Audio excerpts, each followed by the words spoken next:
You're listening.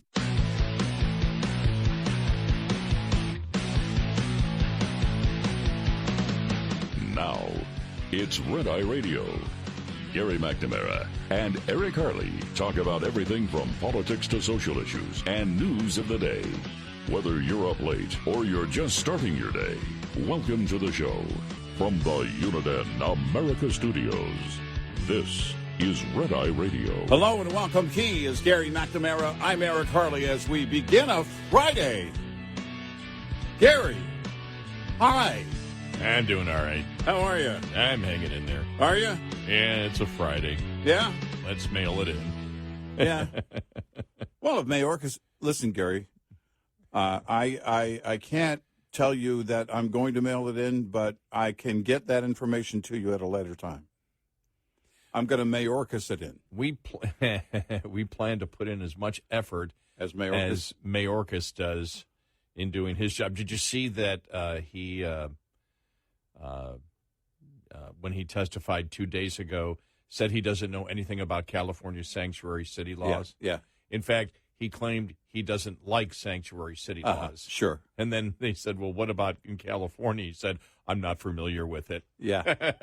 I don't know what you're talking about. Is California part of the U.S.? I'm not sure. Yeah. Who? Who? What is this California? I don't know this California. I'm just a caveman Department of Homeland Security director. I don't know your 50 states. Oh, man. No, that would be wonderful if Phil Hartman was still alive and doing Mayorkas. I don't know your borders. Caveman. Caveman Homeland Security Director. Yeah. I'm not familiar with this sanctuary city law. Yeah. I'm just a caveman. Tell me more about this California. I realize, and I can't place it, Mayorkas looks like one of the villains in Lex Luthor. Lex Luthor, okay, I understand that, but he looks even more, and I cannot find the episode of the original Star Trek. He looks like one of the villains in the original Star Trek. And I don't... Oh. Yeah, his head's slightly bigger, though, than the guy with the really big head. Is that the one you're talking about? Well, No? No, Okay. well, not... There's... Because the guy with the real big... the guy with the real big head, didn't he have, tons of makeup and a mask on and everything else? No, this guy was just... You're telling me Mayorkas doesn't? Is that his real face? What did I miss? Now, we got to stop this because... Why? We'll be accused of insulting, his looks instead of going to the substance of the ideas or the lack of the substance of the ideas that he is promoting. He looks like... Okay,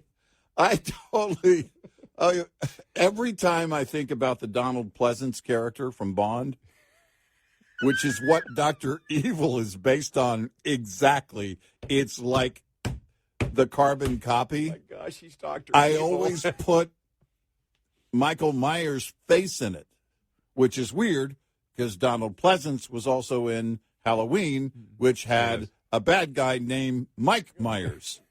Huh? Yeah, that's true. Yeah, you're right. Yeah, that's true. That's true. No, it's definitely no. Donald gosh. Pleasance didn't look near as evil as Mayorkas. See, we could be better writers for SNL than they have right now. Because I would do that immediately. But you can't bring back. You can't bring back Caveman. What was it, Caveman Lawyer?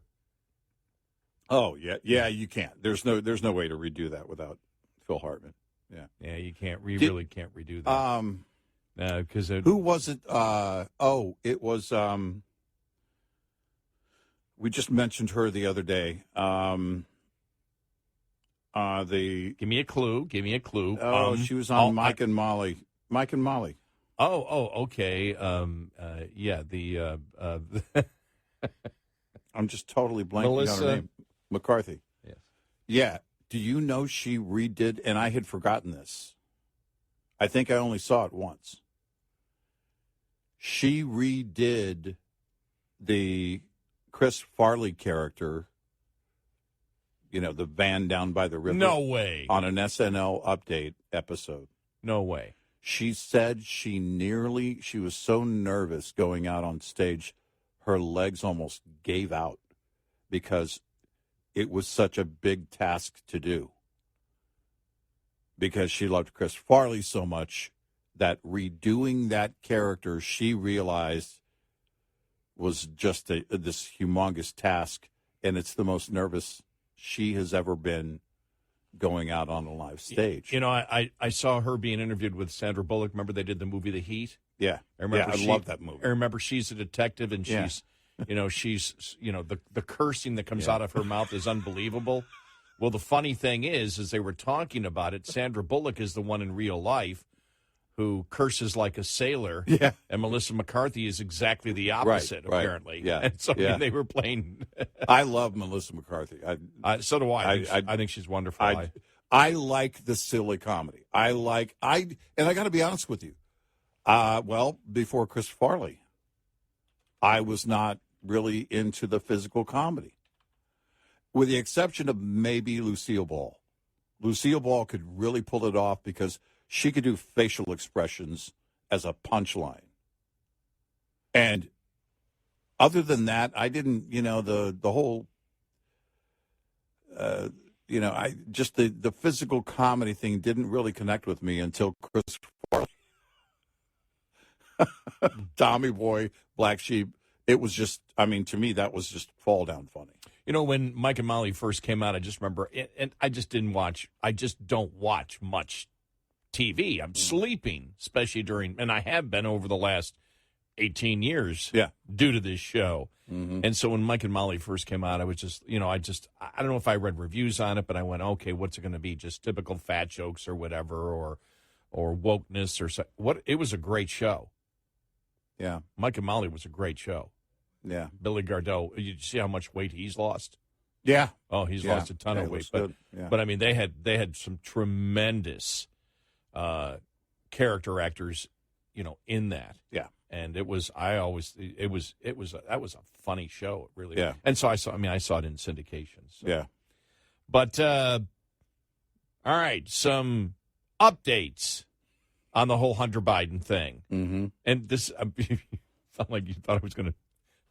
I'm actually not making jokes here. Well, no, when we left yesterday, well, it was actually when I got home and I realized, there's updates on this already. The whole thing that it was a wink, wink, nudge, nudge as they were talking about. We're reading, analysis of the whole hearing yesterday that the immunity plea was not anywhere in there. It actually was. It was in the diversion part of it, which the judge objected to, because if she approved the plea deal, she couldn't. You had to take, because normally the immunity is not in a diversion agreement. Right. You can't change a diversion agreement. That's outside the court. Right.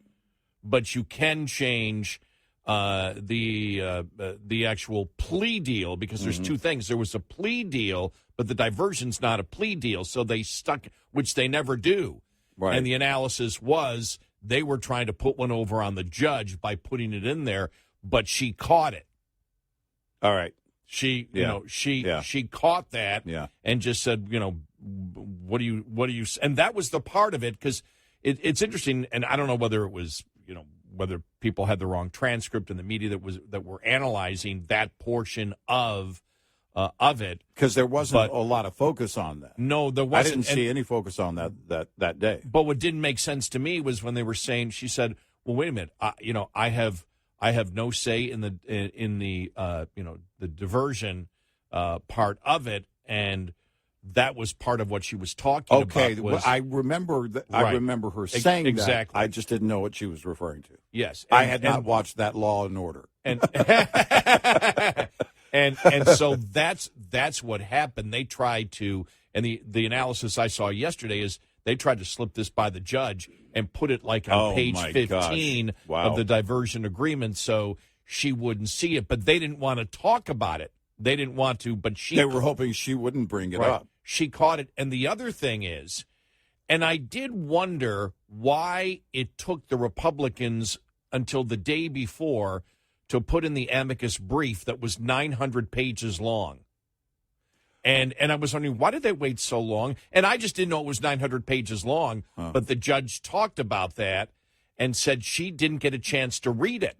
But it might affect everything based on what the outline was, but she didn't even get a chance to read it. And then I thought to myself, well, why the hell did the Ways and Means Committee wait till the last day, 24 hours, to give the judge a 900-page amicus brief? What in the world's going on there? Well, but she mentioned that she knew the outline of it and was very concerned about it, but she never had to get to that point. She never had to actually read that brief. Yeah, and what I was waiting for was her to bring up the whole switcheroo on the amicus brief. And any concerns there, and I guess we may still see some of that. But if she hasn't read the whole thing, by the way, 900 pages is longer than the GOP report on Benghazi. She said, yesterday I received from third parties a letter with almost 900 pages of attachments and a memorandum of law with hundreds of more pages of exhibits in the order, the judge told the court. I have not had time to review the submission. Okay, but I guess here would be my question. Did it take the GOP that long to put together that amicus brief? Based on everything that they were learning, because you don't want to learn, you don't want to leave anything out. Yep. I mean, everything could be a critical, turn. It could be a critical piece of evidence or event that could send a judge in a different direction. And you don't want to leave anything out. She said, even though I have not been able to, this is a quote from the judge, even though I've not been able to review the third-party submissions, I do understand that they request that I reject the plea agreement based on information that the filers submit cast doubt on the investigation performed or the charges brought or both. The brief and the judge's lack of time to review it before the hearing is notable because the original plea did fall apart without the brief's review. The original plea deal fell apart after the judge questioned if it covered future potential charges of the Department of Justice ongoing investigation, and we know that part at there. But she did say, I was reading another thing where she said, well, this could be pertinent to the case. Yeah. So she would have to review all of that, which now, having a month, to look at it again, she'll be able to view that portion of it. Yeah. So I just wanted to make sure we updated, that because it's important stuff. Yeah. Especially when you look at that and how much consideration there might be in the details of the amicus brief. But also, are we to the point that even lawyers believe that judges are stupid? We talk about how liberals believe you're stupid. There was no way that she wasn't going to read the diversion portion of the agreement, right? The judge was always going to read it. Well, how do you not know that? Yeah, it doesn't change anything, but it does. It does. It doesn't, but actually, it goes to the tactics used, and it goes to the questions we all had. Why did they show up with no agreement? So it actually has a very clear use, and it does, in my opinion, change a lot. The question is, will she give that any consideration going forward, further consideration between now and the next hearing? Well, what I would ask if I was a judge, why did you bury this in the diversion agreement and then claim that you don't want this immunity to exist? Right. Well, you said you're not giving any immunity, but you've got it in writing here.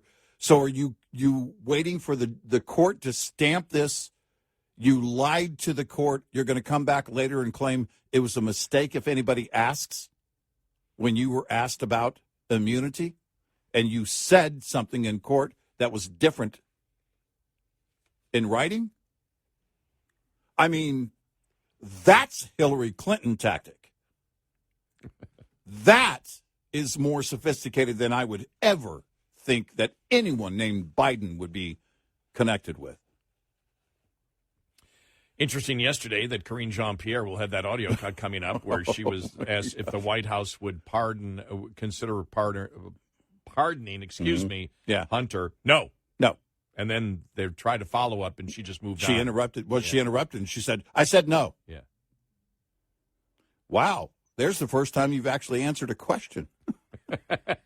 Congratulations. Well, welcome to answering questions directly. It doesn't mean it's the truth. No. But this is what we have been saying. If you're going to lie, just lie. But she is doing that on, listen, we've already addressed that.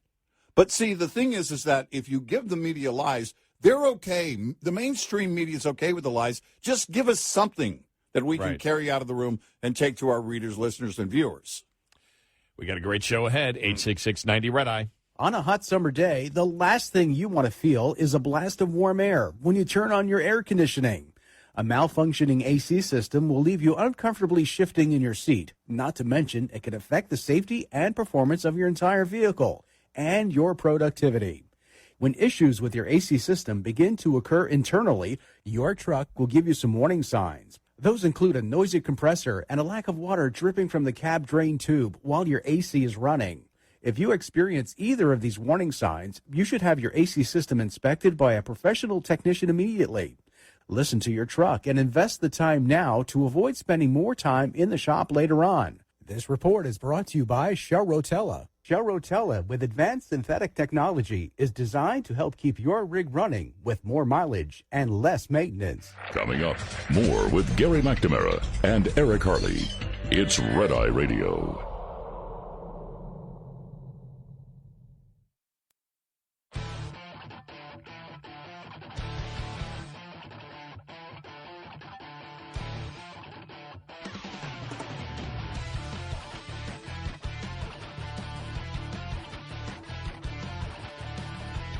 Red Eye Radio. He is Eric Harley, and I'm Gary McNamara. And somebody found the episode. I'm so glad I brought it up. Yeah. All right. Of Star Trek, it was The Way to Eden. The Way to Eden. And do we know the character's name? Character's name would have been. Oh man, I don't know the character's name. But all right, it was the lead character. It was Dr. Severin, I believe, was the character's name. All right. Yeah. So, but I don't even know who the actor is. No, the guy looks just like Mayorkas. Yeah, I know. It looks just it's Mayorkas. Yeah. So Susan, thank you, Susan, for coming. Yeah. She emailed 1969. Yeah. I don't know why that. Every time I've seen Mayorkas from I'm like, who does he remind me of? Who does he remind me of? And it was a couple of months ago. I went, I think it was a Star Trek episode. And then I started looking through old Star Trek episodes. It's like, no, that's not the one. That's not the one. That's not the one. I shouldn't waste my time trying to use my own brain to do stuff. Just ask the question on the air. Yeah. And it gets answered. Yeah. Years ago, I asked, do people still use flasks? And I actually got 3 or 4 flasks sent to me by listeners. I remember that. And I don't use a flask, by the way, because they're too small. Well, exactly. Well, I mean, we used I just carry a bottle with me in my hand, not even in a bag. We used to in the old studio, but now they allow us to bring in bottles. Yeah. Just nobody cares. They're all smoking weed. We can just drink. Nobody cares anymore. Yeah. Bring whatever you want into work. It's okay. Well, I should have asked the question, does anyone send all-night radio hosts brand new Mercedes anymore? And see what happened. Or $100 bills. Yeah. Unmarked. Unmarked.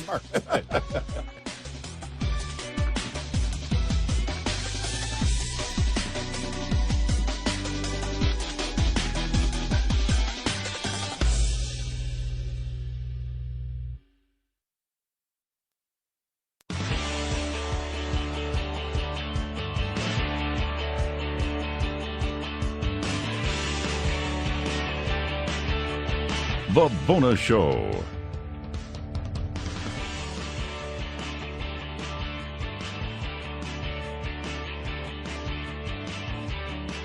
It's Red Eye Radio. He's Eric Harley, and I'm Gary McNamara. Let me ask you this, because after we saw that Jack Smith has tagged on 4 additional charges to Trump with the classified documents. Do you, and I don't, again, Trump says that he will never, plea bargain. But is that the goal of Jack Smith, to throw so many charges on him? Is the hope, at least from their side, even though Trump says he won't, is the hope from their side that they can get him to plead guilty because there's so many charges, and what they're telling the lawyers is all we need to get is 1 or 2 of the 40 charges, and he's going to jail? Is that what's going on behind the scenes? You know what made me ask that question? The fact that they also went after the maintenance guy. What do we know about Donald Trump? He's always been friendly with the people, the workers at any of his resorts, friendlier with them than the executives in the boardroom. That's been the saying for as long as he's been famous. He relates better to the hard hats than he does the people that are wearing the suits in the boardroom. So your maintenance guy, who he clearly had at least some relationship with, is you throw on more charges on Trump, but you also throw on the charges to the maintenance guy. So now this guy is going down unless you do something. Right, unless you testify. Yeah, unless something. Well, either the maintenance guy testifies against him, or Trump steps in and says, you drop the charges on the maintenance guy, that wasn't him, and I'll plead to this. Or we'll work out an arrangement on this or whatever. And it's clear this is, and I don't think they're done. I mean, just based on this, I don't think they're done. And the first thing you think, the first thing is, and you see it all over social media, well, what's going on with Biden and the classified documents? Exactly. Well, now that we have seen what has happened when it comes to Hunter Biden and what they did. Think about this. They were willing to go to incredible lengths to attempt to protect the son because they knew it led to Biden. But even if they would have given the immunity to the son, it still doesn't protect Joe Biden. Yeah, right. And yet they were still willing to protect him. Now, again, this is why I say, what is the intent? Because the intent was, I believe, well, if we protect Hunter Biden, we protect Joe Biden. But they were wrong on that, and that's why that's why I sit there and say, okay, anything that they do, I've got to look at, what was the motivation.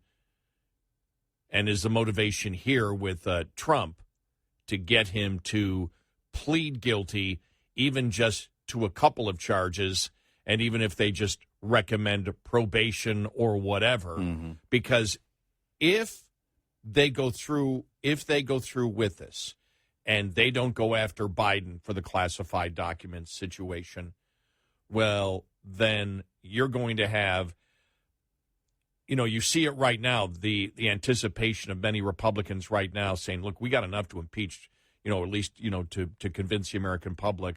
Let's go after and impeach Joe Biden here. But this means that everything changes in the future when it comes to presidents who leave the office, because what we're seeing now is unprecedented in American history.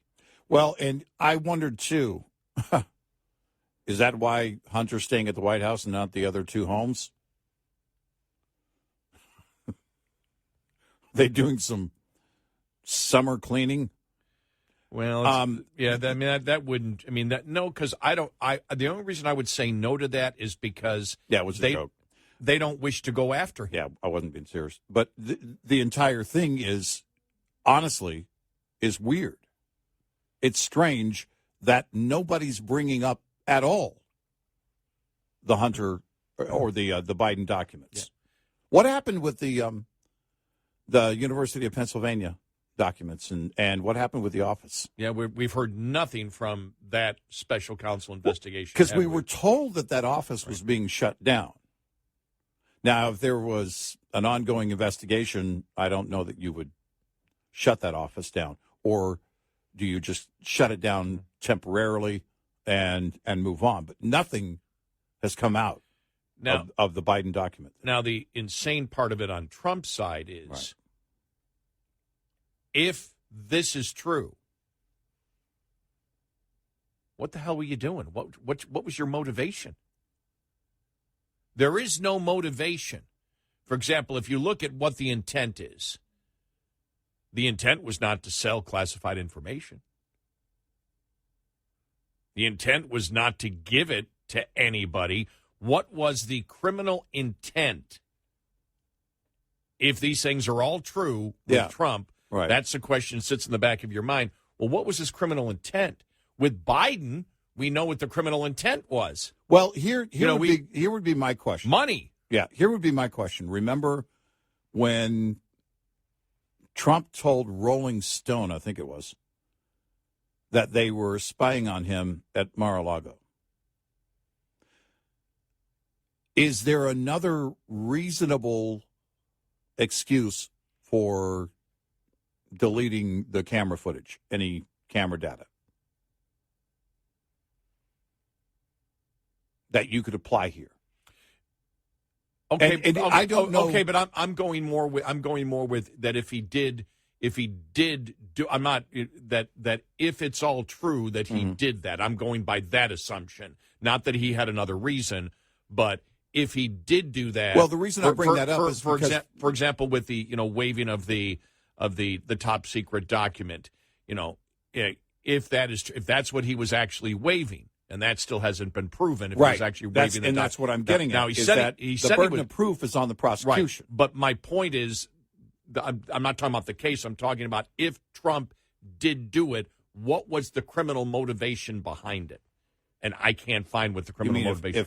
If he's doing it to hide it from the DOJ, is that what you mean? If what the DOJ says is true, that he deleted the footage. That he deleted the footage because he didn't want them to see him hiding things. Mm-hmm. All right. If he held up that the top secret document and was showing it to people and saying those things, what was the criminal motivation behind it?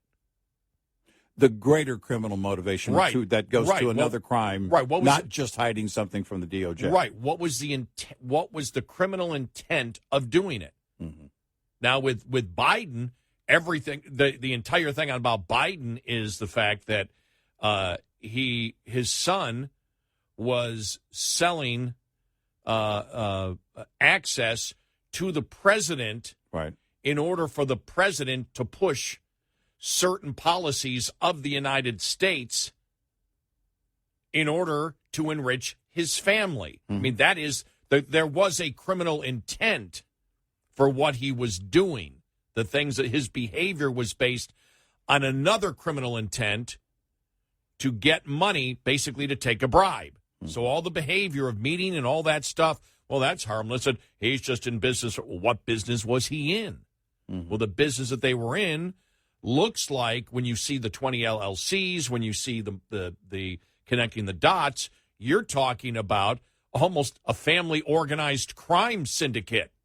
When you look at it, that what they were doing, and then you take, the Hunter Biden WhatsApp, that's coercion. I mean, that gets to the point of, you look at that and you go, my God, is that extortion? So I can look at the things that Biden is accused of and say there was an underlying criminal intent, which I think in the criminal justice system matters. And when you're talking about top secret documents and that transition back and forth, you have to ask yourself, what was the underlying criminal intent? And I can't find any from Trump. That doesn't exist. Mm-hmm. Other than the back and forth and, for them, obstruction of justice because the Department of Justice was moving on him or whatever Well, yeah, but that's, I'm not saying, again, if it's true, then they may be able to make the case to a jury that he obstructed justice. What is the underlying crime to commit obstruction all of justice? this really falls under what it has been all along, and that is the negotiation between him and the DOJ or the Archives organization. And it's really not about him selling secrets. Well, it's like the whole or favor to another nation or set of nations. It's like the whole Michael Flynn thing. He didn't do anything. They were screaming obstruction of justice, and then you ask obstruction of justice to hide what crime? Right. For example, Nixon and Watergate. They were going after Nixon for obstruction of justice. Why? He was doing everything to hide the crime that his underlings did with the burglary of the Democratic breaking headquarters. into the hotel. Yeah. Right. Yeah. And the headquarters. Watergate, exactly. So you know what the underlying, there is no underlying crime for Trump. That's the maddening thing about it all. Right. Which is, if it's true, you have to question, what were you doing? And, some of the analysis is, well, it's just a game with him. He just didn't want to do, somebody tells him to do something, he's not going to do it. Well, if you're going to be prosecuting and throwing these number of counts at a president where you can find no underlying criminal act in a negotiation for something like this, then all gloves are off for future Democrat presidents. This has been the MO from the left from the beginning. You have nothing on him, you get him on something procedural because you're looking into nothing. And the investigation into nothing is official about nothing, but it's still official. And if you do anything to impede that investigation, we will get you on a procedural issue. That's where they are. There is nothing here but a negotiation, a back and forth. He wanted to win the negotiation. He's Donald Trump, and he wanted to win the negotiation. That's it. That's all that was going down.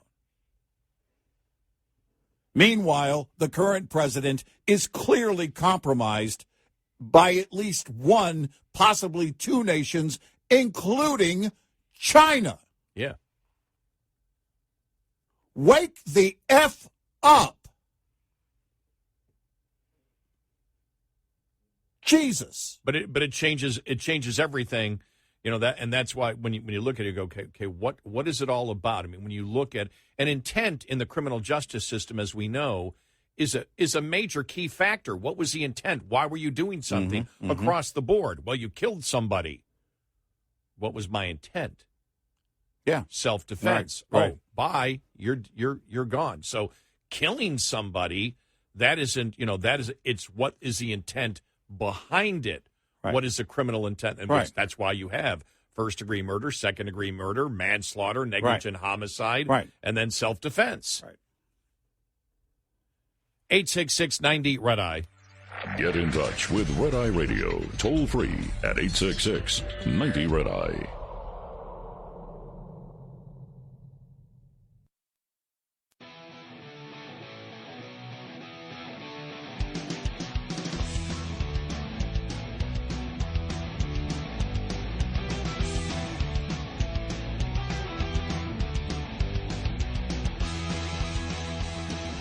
It's Red Eye Radio. He's Eric Carly, and I'm Gary McNamara. Well, it's a Friday show. Ton of stuff we didn't get to this week that we want to get to. The COVID lab leak decision, and that's the information that came out that showed that scientists that were saying that the lab leak didn't happen actually didn't believe that it came from nature, actually thought that the lab leak was viable. Shocking. And we'll get to that. The heat and climate change. And the paranoia going on there. Yeah, right. Yeah. It's been pretty much every day. Yeah, it has that been. Yep. There has been something, the oceans are boiling. Look, they're boiling. Those are waves. That's not boiling. It's boiling. It's about to boil.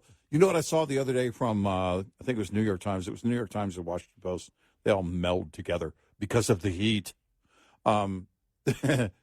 They were They said there could be a turning point in the ocean over the next century. That's not what the headline, the headline says a turning point will happen soon in the ocean, something like that. And then you read it, over the next 100 years. Was that the Gulf Stream story? Yeah. Well, there's several on that, yes. And, the whole, this is unlike any other El Nino we've ever seen. It's a strong El Nino. Calm down. Nothing. It's summer and it's hot.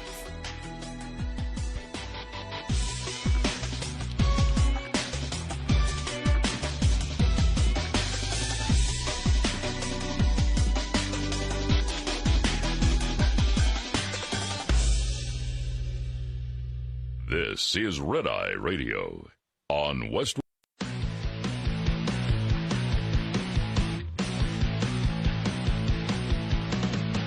Now, it's Red Eye Radio. Gary McNamara and Eric Harley talk about everything from politics to social issues and news of the day. Whether you're up late or you're just starting your day, welcome to the show. From the Uniden America Studios, this is Red Eye Radio. All across America and around the entire planet. Welcome and good morning. We are Red Eye Radio. Well, actually, he's Eric Harley and I'm Gary McNamara. Red Eye Radio is a show we do. Right. That's our program. Are we actually a program? Or a show. Or a show. Someone asked me that one time. Family member. He goes, do you have a program or a show? I said, shut up. He goes, oh, it's a show. I like that. Do you have a program or a show? Well, if we're on WBAP, we have a program. WBAP stands for We Bring a Program. Right? Yeah, yeah. Hey, I didn't get asked that, and I talked to quite a few people. I didn't get asked that over the weekend. What does WBAP stand for? No.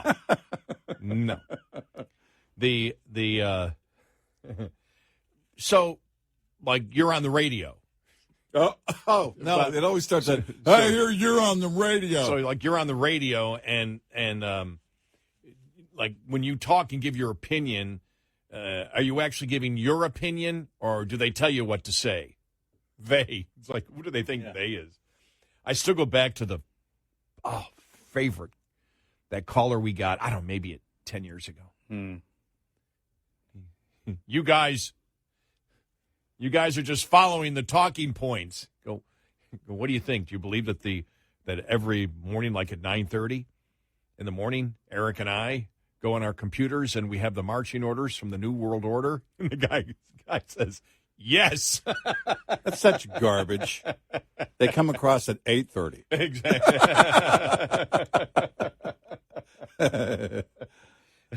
And the aliens deliver it right to us. That's right.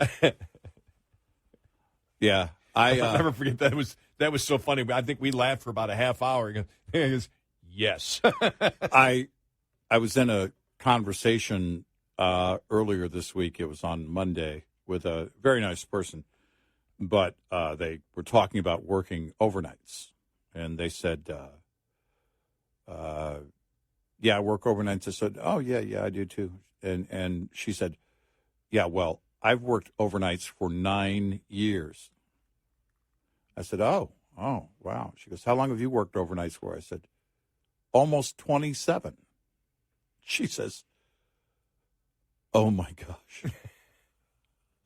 Oh my gosh.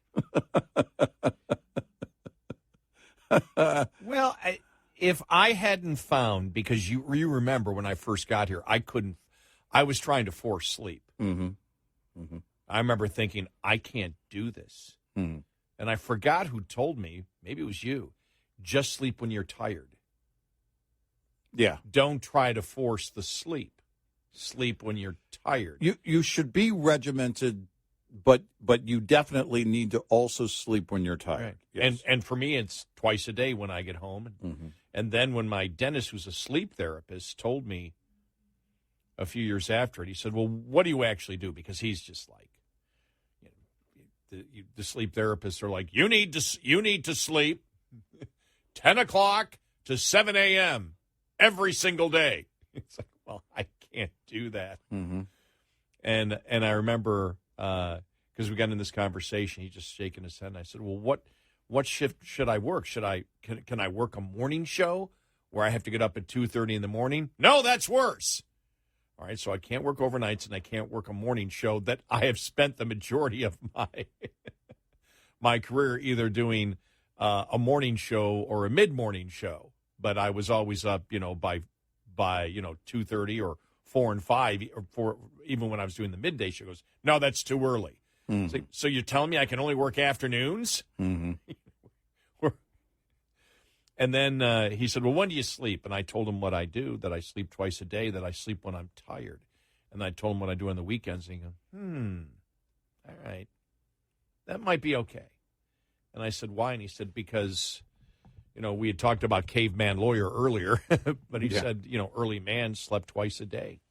That they would go to sleep, when it got dark out. I mean, so in the wintertime, they'd go to sleep at 5 and they would sleep till 10 or 11, and they get up and they do stuff for 3 hours or so, and then they go back to sleep at 2 or 3, and then sleep till 7. Mm-hmm.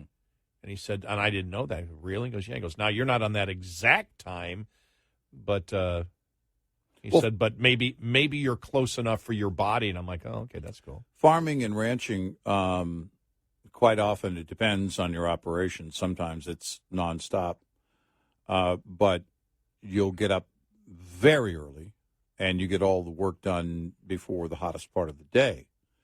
And if you're lucky, in the case of my father-in-law's ranch, it wasn't a large operation, so he could get most of the work done by noon, which meant you had the afternoon to nap or watch Westerns, as he would do. But often you could also come back, take your nap in the heat of the day, and then go back. Now, though, with the modern equipment, it's got air conditioning. It's got, satellite radio. It's got whatever you want on it if you're talking about the massive machinery. So, it's more amenable to staying out in the heat longer. But quite often, though, you see the smaller operations that still do a lot of manual labor, they will cut that. In fact, who was I reading about? I know that some of the delivery companies have cut back their hours. They've gone back to 6 a.m. to 2 p.m. And there was another company over the weekend I read about that they're doing the same. In the heat, they're starting very early in the day, but they're cutting their day short. They're cutting their day early in order to get to make sure that nobody's out there. The hottest part of the day, at least in our neck of the woods, is between 4 and 5 p.m. Mm-hmm. A lot of people get that wrong. A lot of people think it's noon, 1. That can be also very hot, but the highest temperature usually is reached sometime between 4 and 6 p.m. And depending on the time of the year, but in the summer, it's typically in that range. And so you want to get, you just have to make those adjustments, and I think that's, again, like your sleep therapist said, that's kind of always the way that we worked.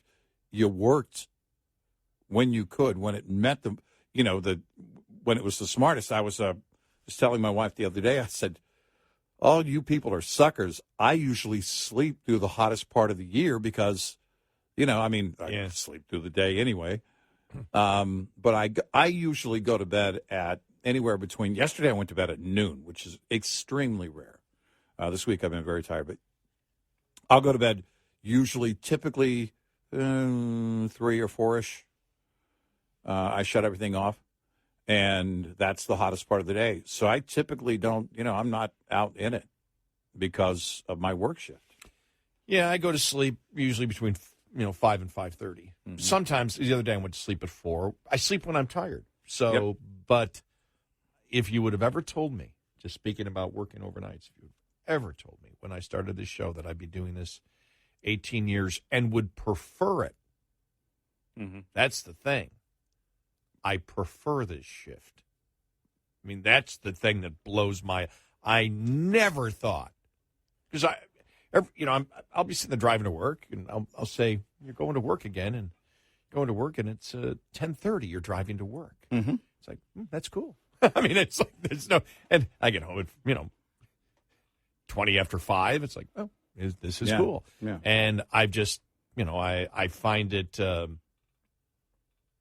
Well, I think probably the best part is I don't have to deal with people outside of those that are immediately involved in getting the show done right now. I don't have to deal with people. And what do? I talk to people. Yeah. But I love this shift. I really do. Talking about the heat, and, we're talking about the left just going crazy on the whole climate change thing. Yeah. And Yeah. interesting article that was written by Justin Haskins on Fox News. But Justin works for the Socialism Project, the Socialism Research Center. Looking at what socialism, Sure. what it actually does economically and all that for the Heartland Institute, New York Times bestselling author. And he wrote, "It's not climate change that's causing heat waves this summer, but no one wants to explain why." And let me just read a couple of paragraphs. He goes, "Every summer, heat waves inevitably hit the U.S. and other parts of the world, causing climate alarmists and left-leaning media outlets to demand dramatic, disastrous changes to the global energy system. Unfortunately, this summer is no different. On Tuesday, U.S. media outlets published a wave of stories about supposedly historic heat waves in Europe and North America. For example, Washington Post published an article titled 'Heat Waves in U.S., Europe Virtually Impossible Without Climate Change, Study Finds.' Axios published a story titled 'Historic and Enduring U.S. Heat Wave by the Numbers.'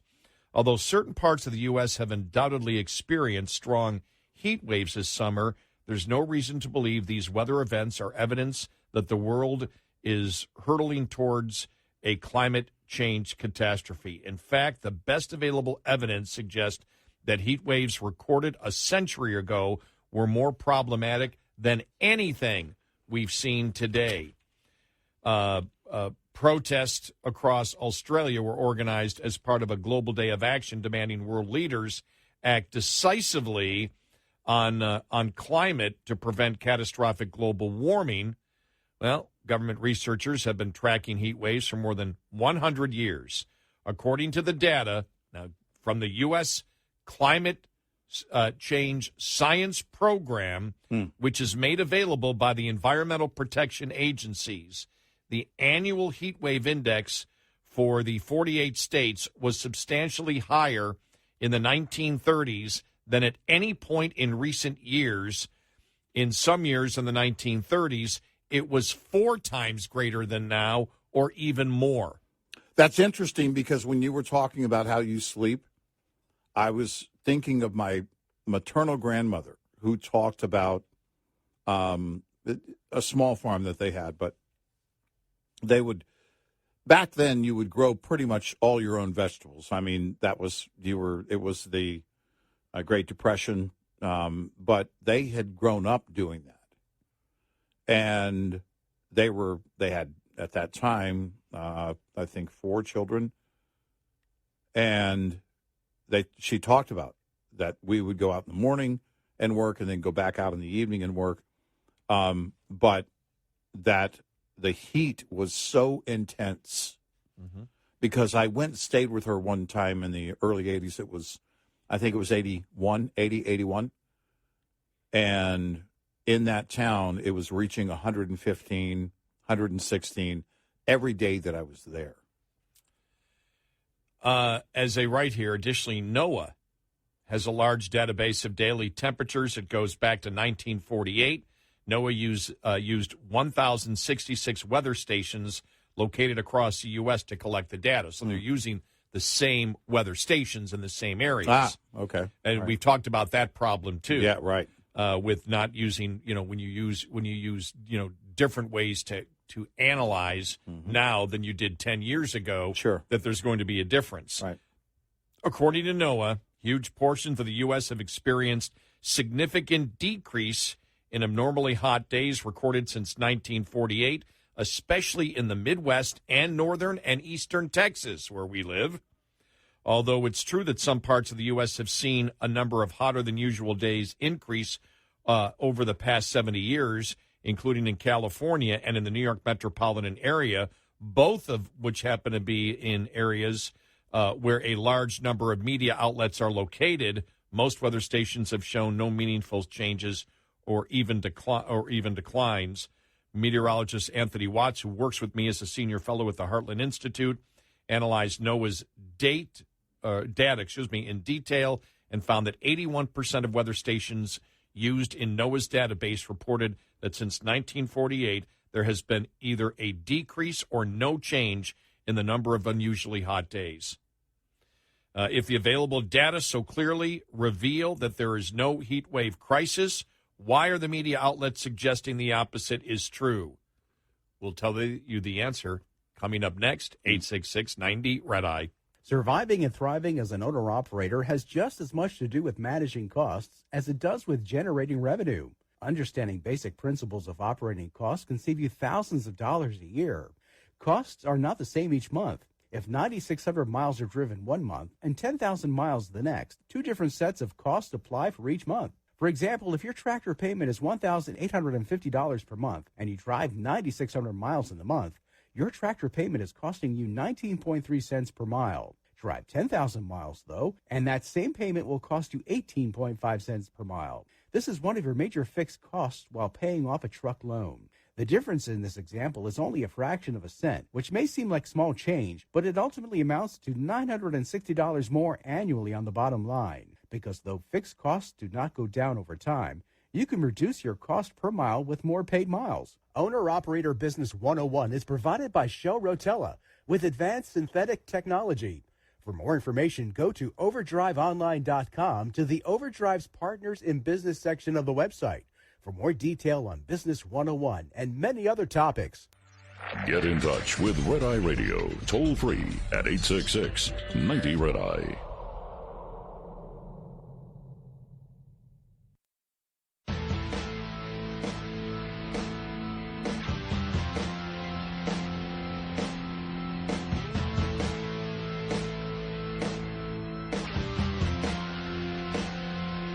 It's Red Eye Radio. He's Eric Carly, and I'm Gary McNamara. So this article written by Justin Haskins, it's not climate change that's causing the heat waves, but nobody wants to explain why.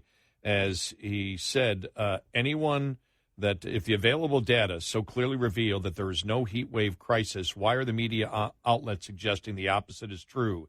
The answer, sloppy, irresponsible media reporting combined with cherry-picked data. Anyone who wants to show a long-term warning or cooling trend can do so by selectively choosing starting and ending points in data sets that will provide the answer that you're looking for. For instance, if you start your examination of historic temperature with figures collected in the 1970s when temperatures were below normal, they were unusually low compared with the rest of the century, the current temperatures look abnormally high.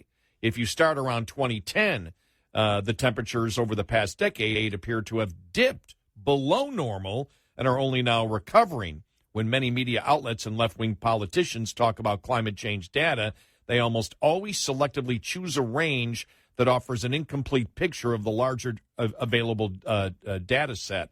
This makes it appear as though today's temperatures are historic when they are actually well within normal historical ranges.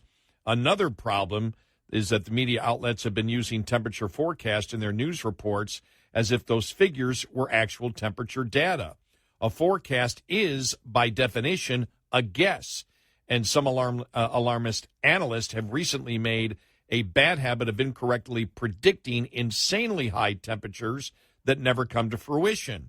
For example, The Telegraph, one of the largest papers in the UK, published an article on July 18th, which the author claimed the European space agencies and thermometers could tip 48 degrees Celsius while the temperatures in Rome and Madrid could both reach the mid to high 40 Celsius.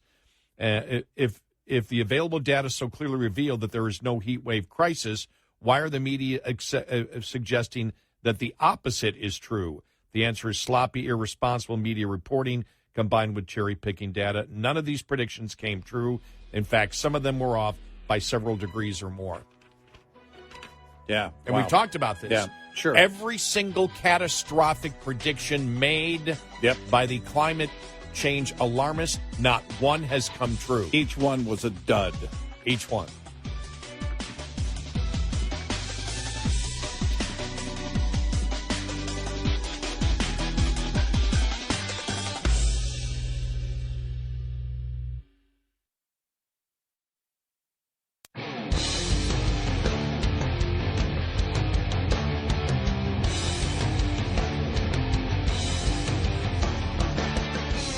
You're listening to Red Eye Radio from the Uniden America Studios.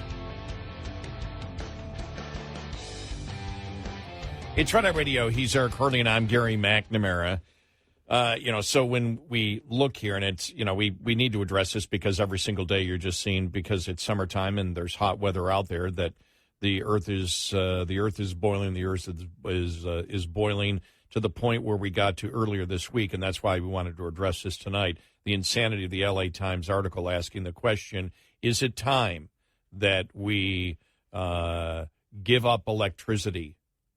They did an article a couple of years ago. Is it time that we turn off air conditioning during heat waves in order to save the planet? And asking the question, how much less electricity would you be willing to use in order to save the planet?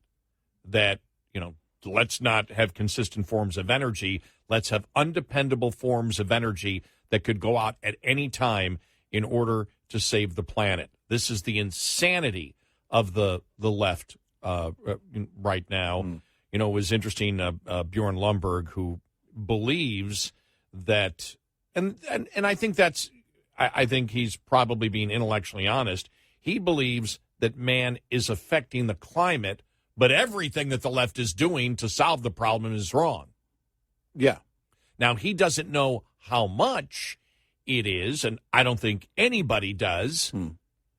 I don't think anybody really, really knows how much what man puts into the atmosphere is affecting the atmosphere. I really don't think they know.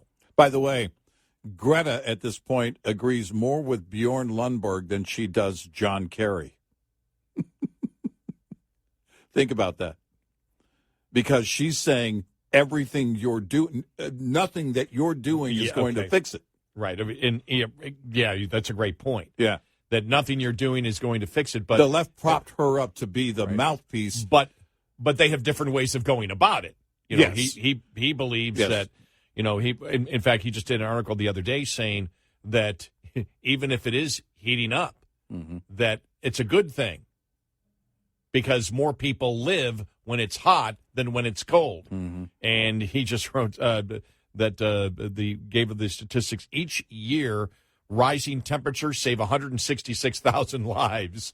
So it actually saves lives. And so you get into all those particular discussions, but then you get into the entire point of the article that Mr. Haskins wrote, Justin Haskins, who said, let's just look at everything. Look at all the data that we have. Let's go to the data from NOAA. Let's look at the temperatures that have been consistent at this particular point and go back to 1948 on it. And then, those particular things. And then, you analyze that and you say, if you start from 1948 and you look at now, and then it's not really a problem. If you look at if you start at the 1970s, and when it was unusually colder around the world, and you compare it to now, you'd say, things are hotter. But if you go to 2010 and look at now, you would say, things are actually decreasing. Temperatures are actually decreasing. So it's looking at everything across the board. But as he also said, when you look at the 1930s, if you look at what we were looking at back then, that things were actually a lot worse. Yeah. So, and that's the global warming index that they're looking at. But even that can be the global warming index if you look at the fact that what we have over the 100 years could be flawed to begin with. Because unless you have consistency in where you're monitoring the temperature each and every year, then it's not consistent. As we said as the Wall Street Journal pointed out last week, or maybe it was the week before, and it was the story about, remember, being the hottest day ever.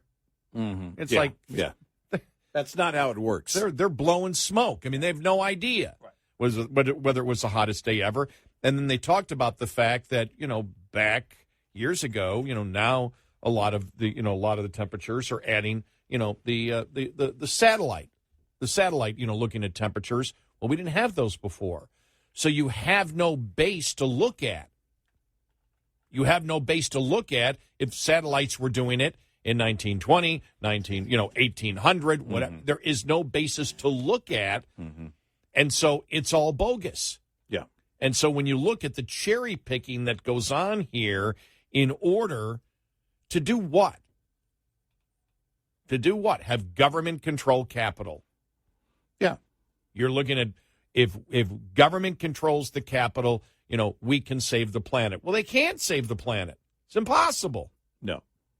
And so they come up with stupid ideas like the LA Times article the other day. How much electricity would you be willing to give up in order to save the planet? So the left isn't even looking at, all right, what are we going to do? What are we going to do? And by the way, I put that into Google the other day. You should see how many articles written by people on the left saying we have to start giving up and rationing electricity in order to save the planet. We've been saying it for years. It was the logical next step, especially with the technology on your thermostat that allows somebody else outside your home to control it. Nope. Not going to happen. Not in a million years. You're not going to get that control over my home. But this is where the left is. We're going to gain complete control over your children, over the power that you can use. We're going to gain complete control over the energy, the means of production of the energy, and how much of it you get. The communists are looking at this going, man, they've really upped the game, haven't they? That's the play. Absolute and complete control because you're too stupid under the false guise that they're saving the planet. Well, it's interesting because when we talk about the whole, gas stove versus electric stoves, mm-hmm. and it's like, well, the gas stoves are more efficient mm-hmm.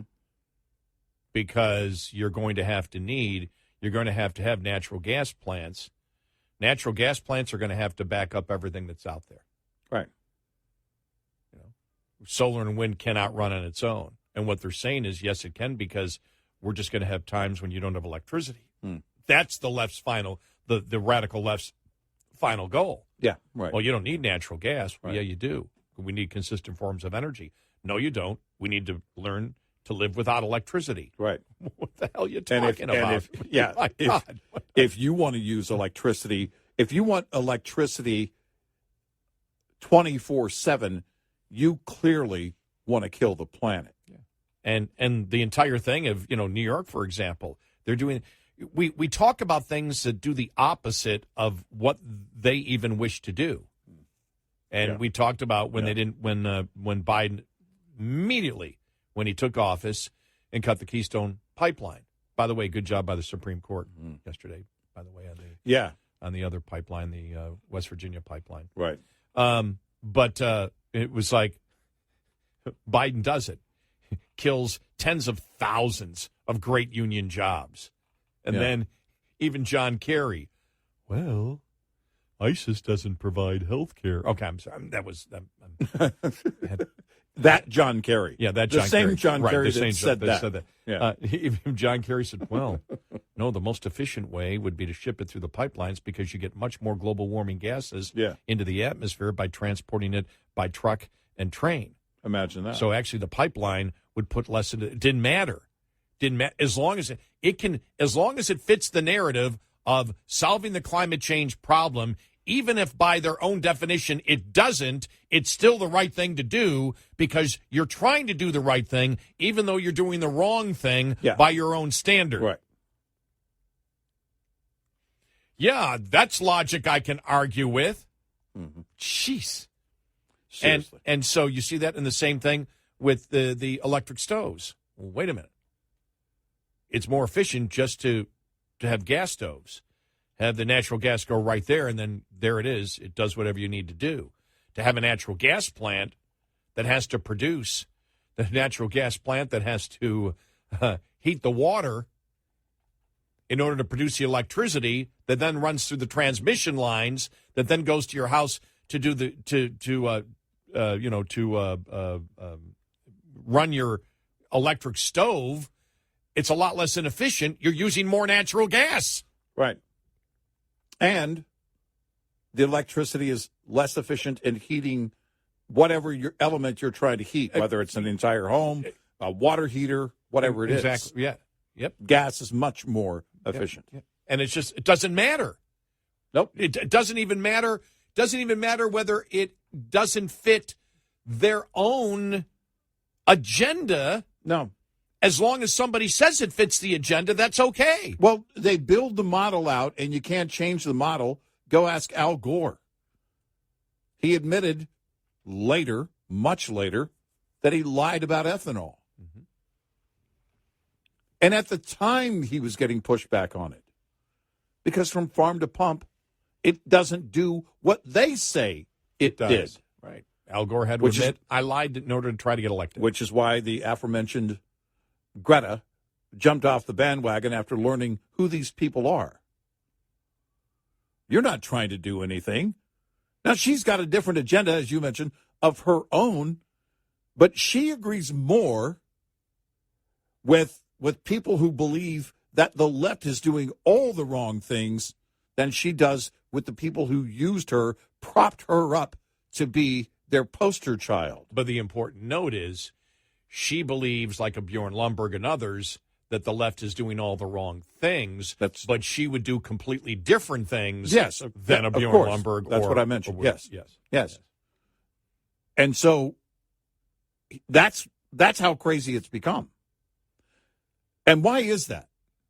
Because even the children that they go in and they believe that they can control their minds, they believe they can change their position on many things, don't buy the BS, all of the BS that they're selling. The fact of the matter is they can't do anything about it. They're not going to do anything about it.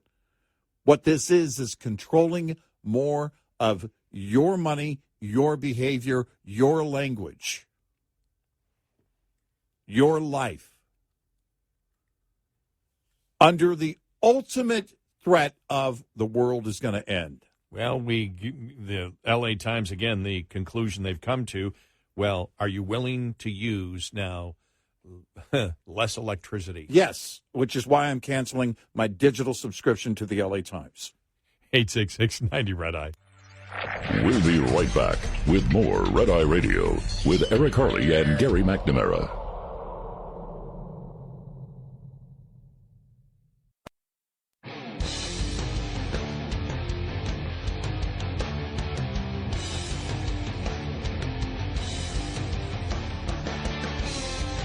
It's Red Eye Radio. He's Eric Harley, and I'm Gary McNamara, talking about the climate change hysteria. We go to Andy in Butler, Pennsylvania. Andy, welcome. You're on Red Eye Radio. Hi, Andy.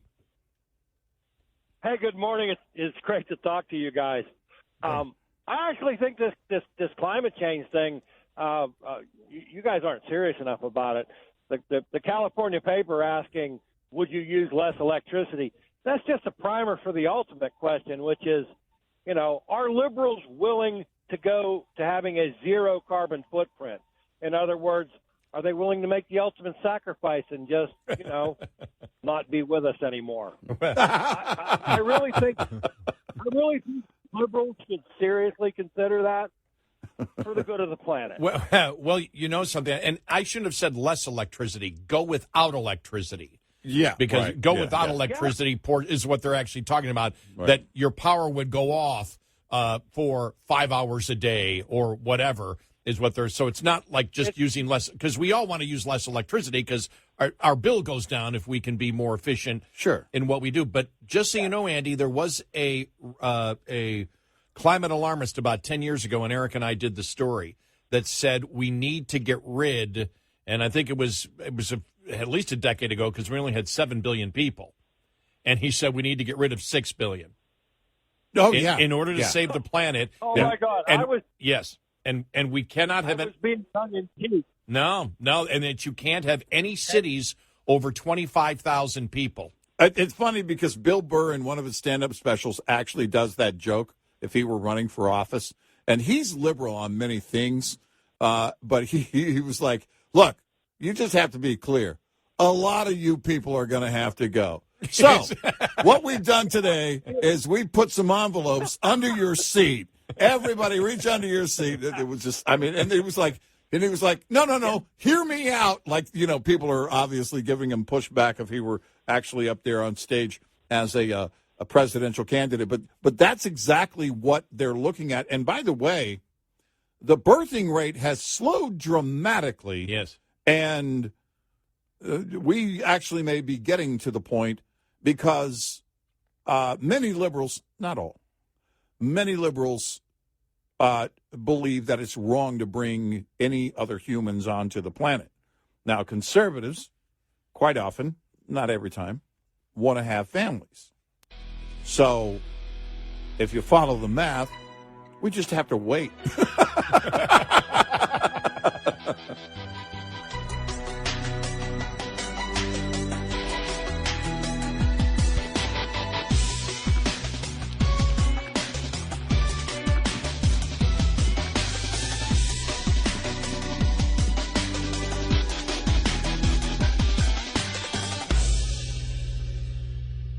This is Red Eye Radio on Westwood One.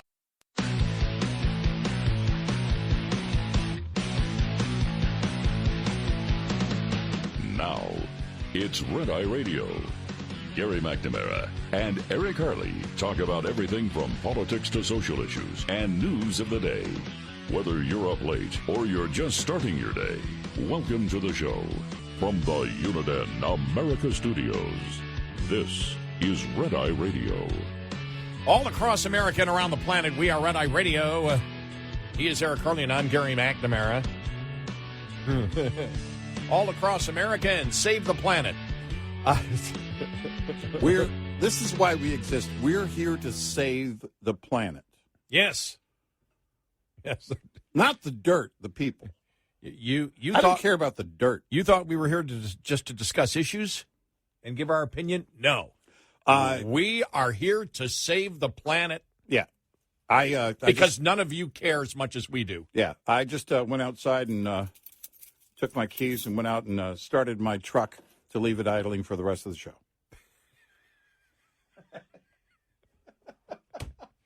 With the air conditioner full blast to make sure that it's nice and cold and it uses as much fuel as possible in the next 3 hours for no reason at all. What, did you leave your groceries in there? Nope.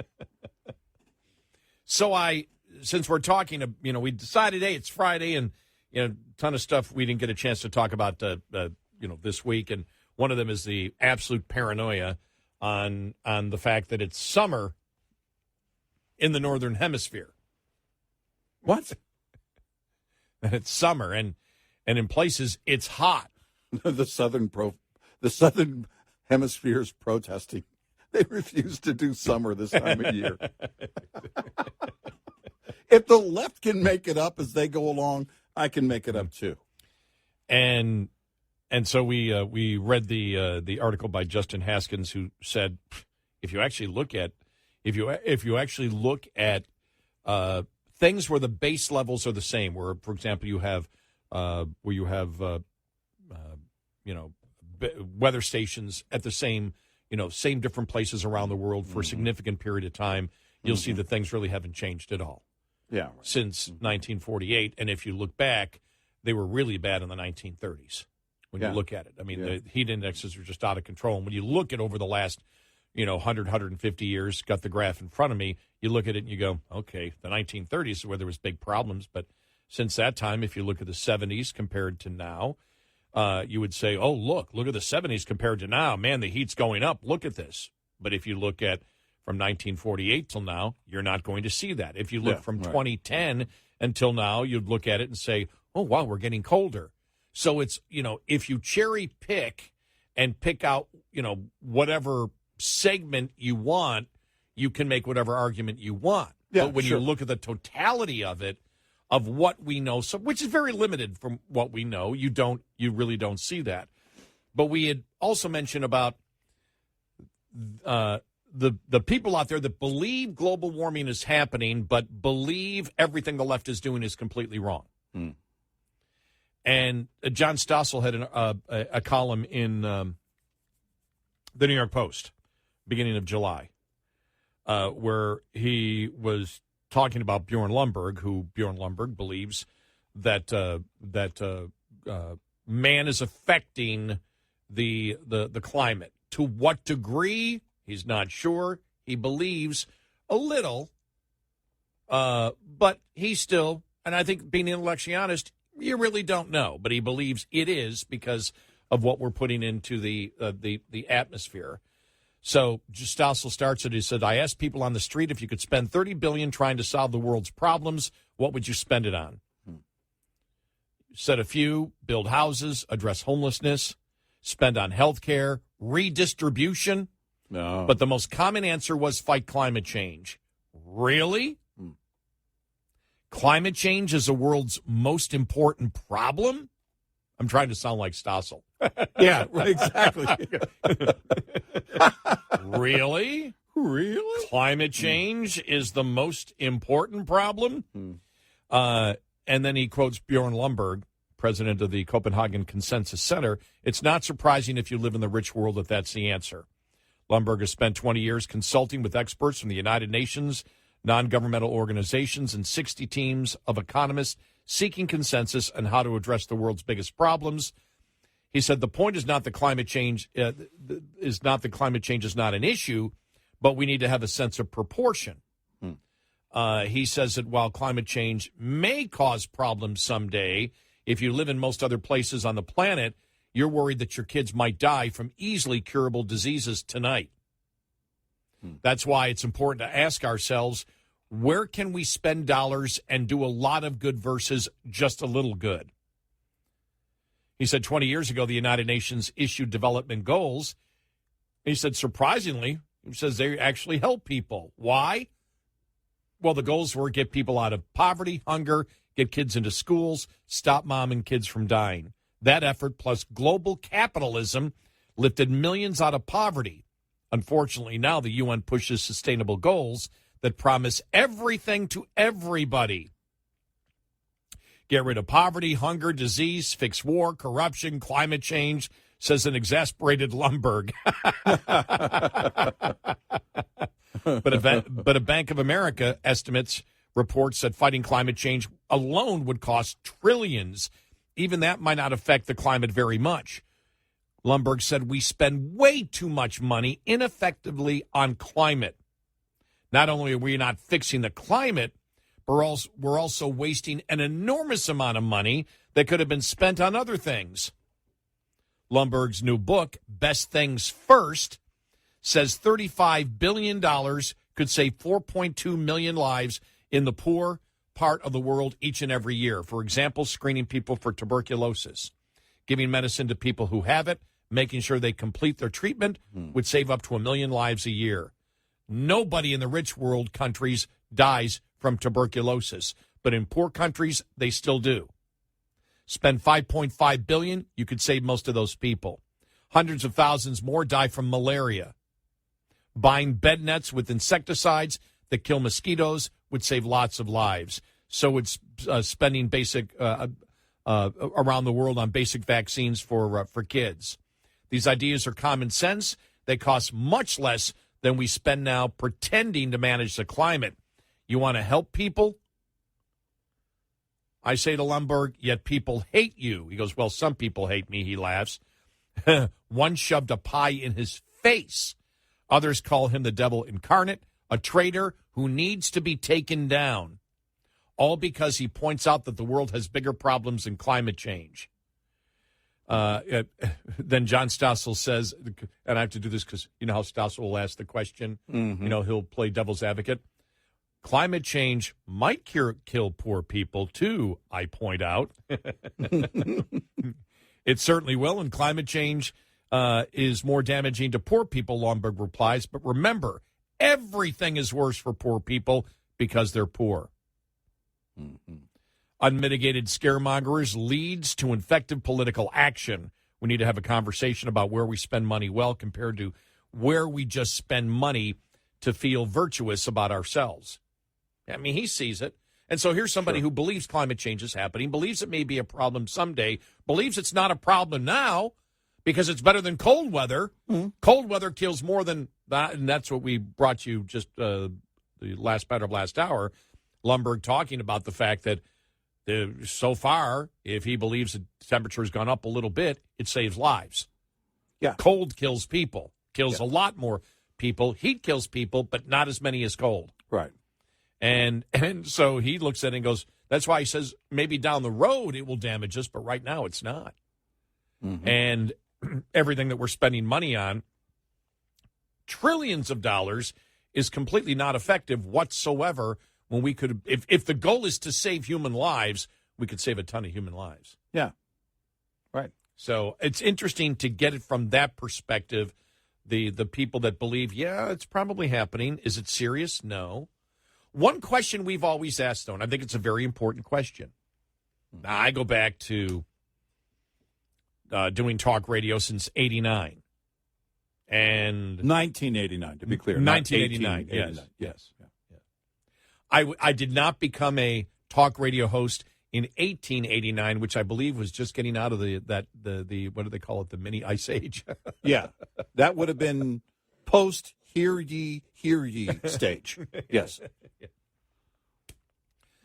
But I remember under the lantern. But I remember in the 70s.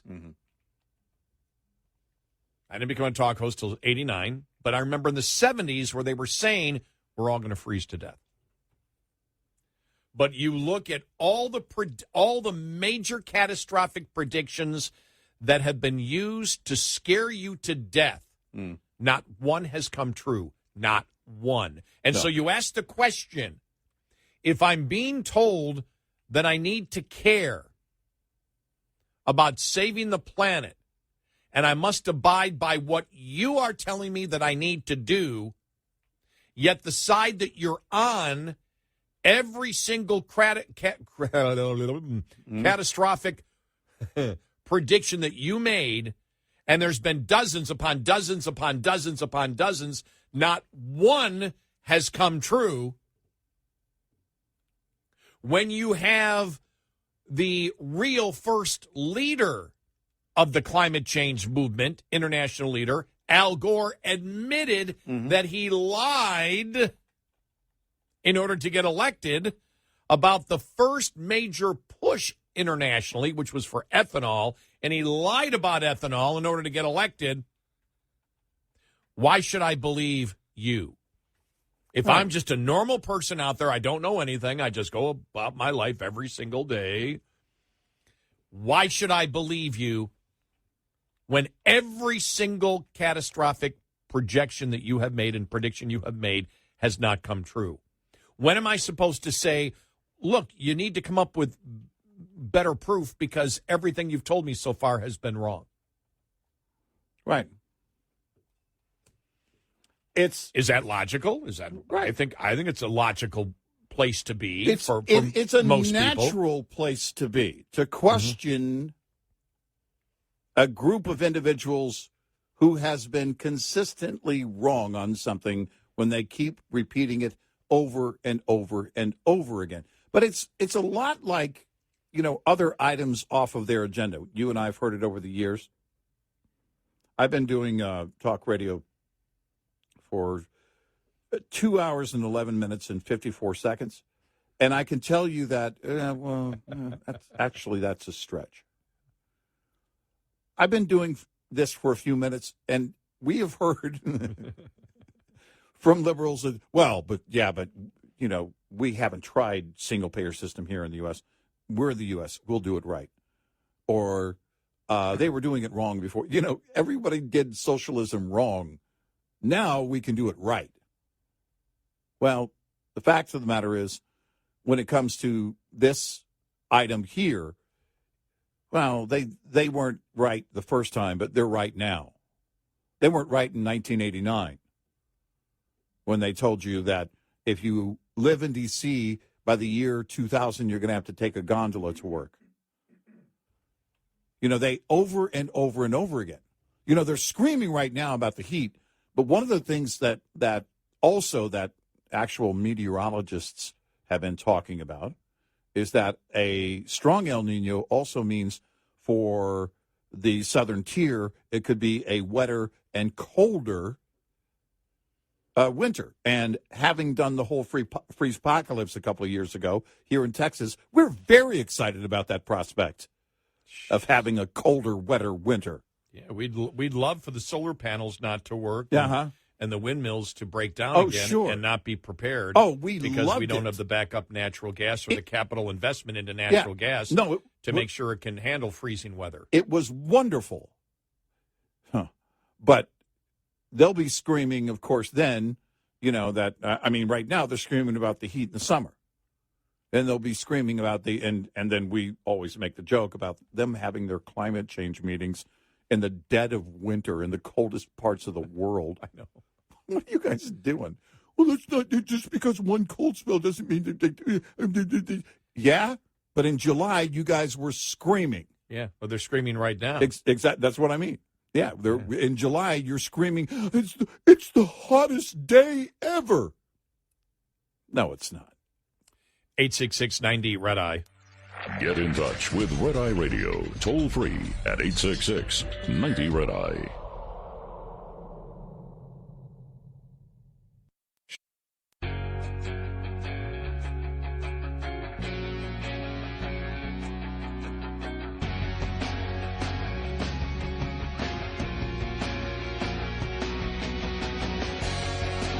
It's Red Eye Radio. He's Eric Carly, and I'm Gary McNamara.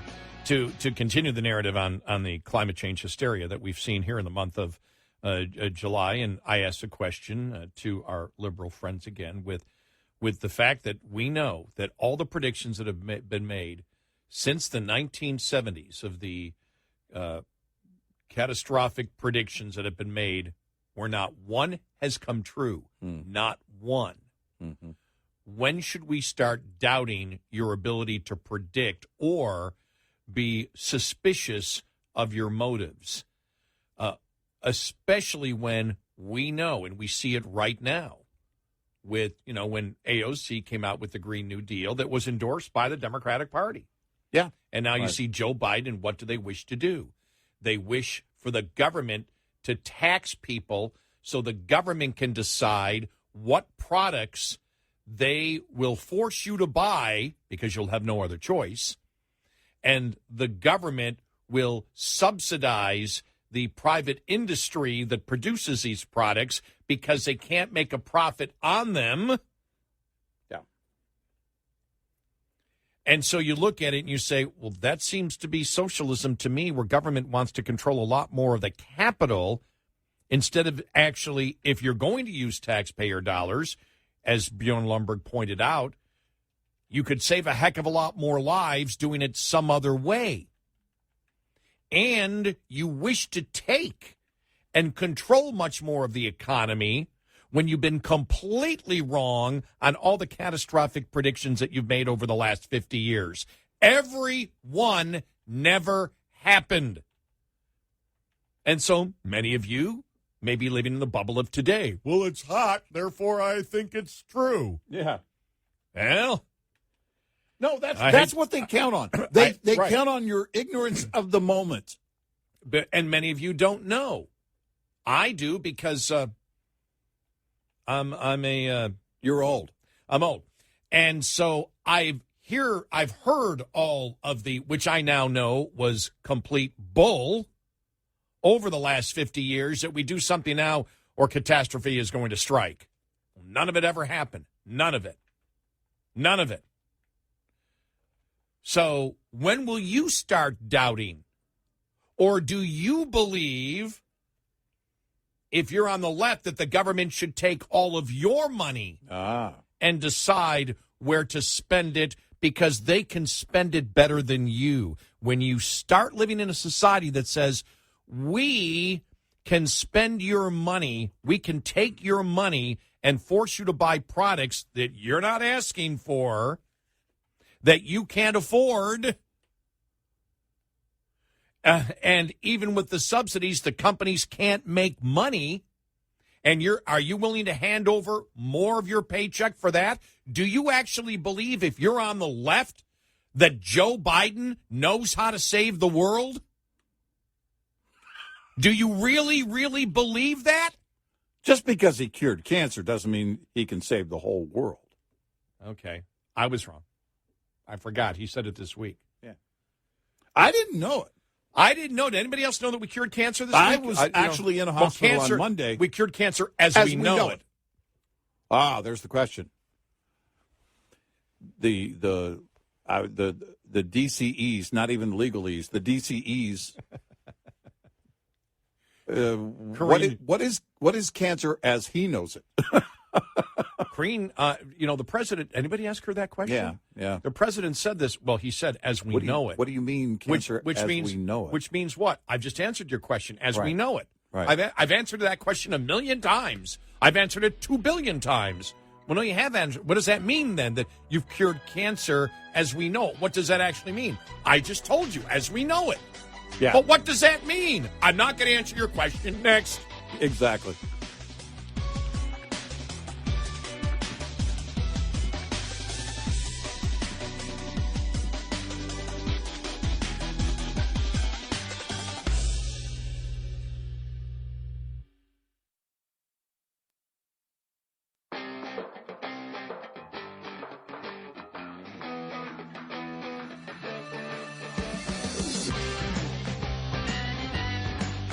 The Bonus Show.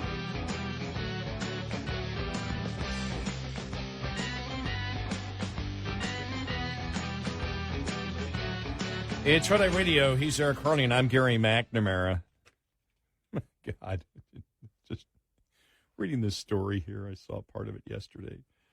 Progressive Representative Greg Casar of Texas, a Democrat, a new member of the Squad, faced waves of mockery on Twitter about his thirst strike protest lasting 8 hours.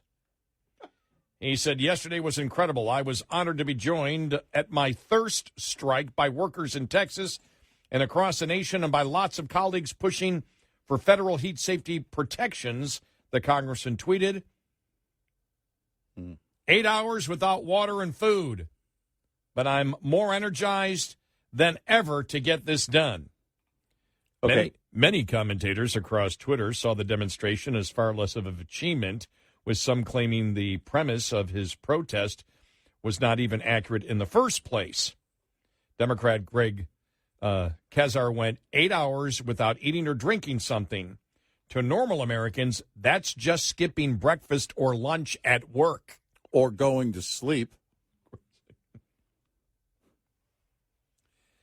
Another said, to him, it's a hunger strike that he set up media cameras. Dude, that's not even intermittent fasting, which is trendy. Well, for no other purpose than to look better. I've got my normal doctor's appointment coming up, and being a type 2 diabetic, they you take a 2-hour fast and 8 hours. Now I normally never fast for 8 hours. I just don't do it. I mean, I just don't eat like that. And so for me, you see me when how many times when I get closer, just so I get a pattern for the doctor that he can see for a couple of months. I will eat at like my last meal at like 4:00. Then I'll go to sleep and really don't do anything until I get up, and then I don't want to take it right after I sleep, and so I come in here do the show prep, and right before the show, right before 12, I take it. That's a normal thing for me in my life. He's got media cameras and everything else out there. And 8 whole hours? 8 whole hours. 8 whole hours. Twice on vacation, I went over 24 hours without eating. It wasn't necessarily intermittent fasting.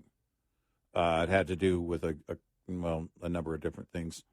But if my mind is set on like finishing something, especially if I'm tired, I'm going to have to finish something. And if I wake up and then, and this happened a couple of times while we were on vacation last month, earlier this month. It's not August yet.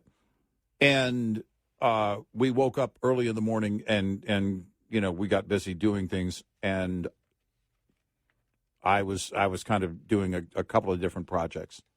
And by the time I looked at a clock, it had been over 24 hours since I had eaten. Now, not the healthiest thing to do, but that happens. No, 8 hours? I've never gone 24 hours. 8 hours?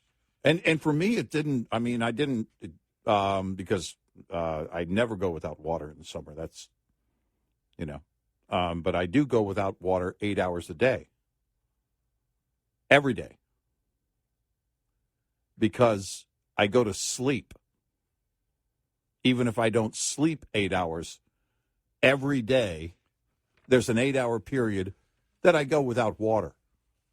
Just love this. It's not for a cause. Many commentators mocked a dramatic photo of the congressional representative appearing exasperated with what appears to be a heart rate monitor on his finger. Oh, are you kidding me?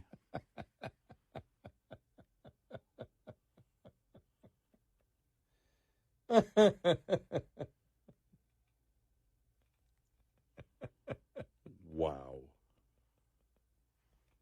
All right. Okay. There's some virtue signaling. Yeah. Yeah. Okay. That's just hilarious. Yeah. As it was some great feat of sacrifice. That's about as weak as it gets. I know. Well, not surprised. New member of the squad. It's good to see there's a new member of the squad. Well, you got to do some flexing on your virtue signaling, right? Yeah. Look at me. I know you can all see the heart monitor on my finger. It's been almost 20 minutes without water now. Don't stand up too fast. This was written Wall Street Journal. Matt Ridley, Alina Chan, the COVID lab leak deception. Scientists who signed a paper claiming a natural origin turned out not to have believed it themselves.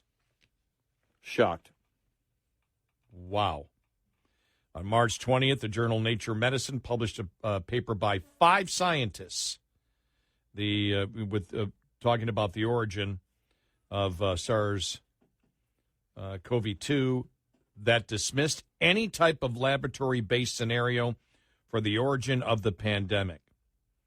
It was cited by thousands of news outlets to claim that the virus emerged naturally, but Slack messages and emails subpoenaed and released by the House Oversight Select Subcommittee on the Coronavirus Pandemic suggest that some of those scientists and authors did not believe their own conclusions. Before, during, and even after the publication of their paper, they worried privately that COVID-19 was caused by a laboratory escape, perhaps even a genetically engineered virus. The lead author, evolutionary biologist Christian Anderson of the Scripps Institute, told the journal's chief editor that he would edit the paper to make clearer that this virus does not have a natural origin. The paper stated boldly, our analysis clearly shows that the virus is not a laboratory construct or a purposefully manipulated virus. Shortly after the publication, Francis Collins, a national director of the National Institutes of Health, wrote on the NIH website that this study leaves little room to refute a natural origin for COVID-19. Anthony Fauci, then director of the National Institute of Allergy and Infectious Disease, said from the podium of the White House that the paper showed that the data were totally consistent with the jump of a species from animal to human. In private, the authors celebrated the traction their paper was gaining, despite angry emails from the public. We rule. That's tenure secured right there, Mr. Anderson wrote. The mainstream media frequently cited the paper in ridiculing any discussion of the lab leak as a conspiracy theory favored by racist and right-wing extremists. Yeah, Facebook censored the topic for a year. Yet now the Federal Bureau of Investigation and the Energy Department, the U.S. intelligence agencies with the strongest scientific expertise, have assessed that the pandemic likely had research-related origins. Mr. Anderson's messages confirm that senior scientists who controlled the purse strings of the large funding bodies prompted them to draft the paper after a conference call on February 1st, 2020. They included Dr. Fauci and Dr. Collins. Shortly before their paper went public, evolutionary biologist and virologist Edward Holmes of Sydney University reported that his fellow authors, Jeremy Farr and Francis Collins, are very happy with the final draft. Two of the authors wrote in private messages that they had rushed their paper out under pressure from unidentified higher-ups, the role of these senior scientists, when unacknowledged in the paper. When asked at a July 11th subcommittee hearing before the latest release of messages about the contrast between their public and private opinions, one of the authors, Robert Gary of Tulane, replied, "I was doing what scientists often do, and that is take a devil advocate's position." Mr. Anderson said that changing your mind in the light of new evidence is simply the scientific progress. Wow. Yet the newly revealed messages show that the scientists didn't change their minds. They continued to advocate privately for the devil even after a preliminary version of the paper went online on February 16th. On February 20th, Mr. Anderson wrote to the editor of Nature that new data didn't help refute the lab origin, adding that we all really, really, really wish that we could do that, but unfortunately it's not possible given the data. Another author wrote, "I literally swivel day by day thinking it is a lab escape or natural." And then on April 16th, Mr. Anderson wrote, "I'm still not fully convinced that no culture was involved. We also can't fully rule out engineering." So they always thought it was a possibility. Yep. Yet they said it wasn't. Yeah. And the message is, coming out. And Jim Jordan yesterday talking about the fact that emails show that the White House was involved in, making sure that Facebook would censor a ton of different things, including that. And it's really incredible when you think about it, because it's the Democrats that have talked about disinformation for such a long time. But when you look at it, everything. We look at where we are right now with President Biden and the bribe allegations and Hunter Biden and everything else and how that was censored, yet it was true. But we look at everything with COVID, how much of it was BS. Well, and when you have scientists manipulating data to show something that is quite the opposite, those individuals need to be punished for that. Yep.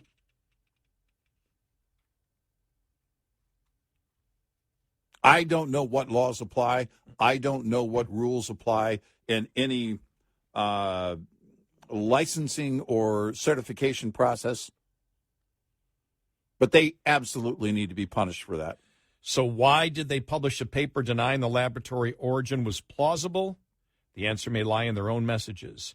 In early February 2020, Mr. Rambout wrote, "Given the blank show, the S show, that would happen if anyone seriously accused the Chinese of even accidental release, my feeling is we should say that given that there is no evidence of a specifically engineered virus, We cannot possibly distinguish between natural evolution and escape, so we are content with ascribing it to a natural process.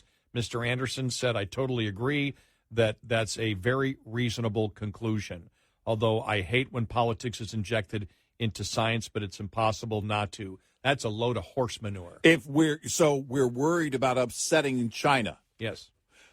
Because, they could stop their payments to the Bidens. So they attempted to destroy Americans' lives. Yeah. Who were saying, wait a minute, we need to be telling the truth to the American people. And they did everything to destroy their lives, call them racist, call them right-wingers. Yep. Instead of, and what they're saying is now, we're scientists, but, politics gets involved in it. Not in research, it doesn't. Either you believe it scientifically or you don't. That's what you put in. Yeah, don't call yourself a scientist. You're an activist. Right. You're a politician. Yep. And you're a liar. Yep. But, you think about this. Think about the gall of Democrats lecturing the American people that they need to stop disinformation, that when you look at it, the biggest purveyors of disinformation, organized disinformation, and of censoring the truth were the Democrats. Yep. 866-90-RED-EYE. We'll be right back with more Red Eye Radio with Eric Harley and Gary McNamara.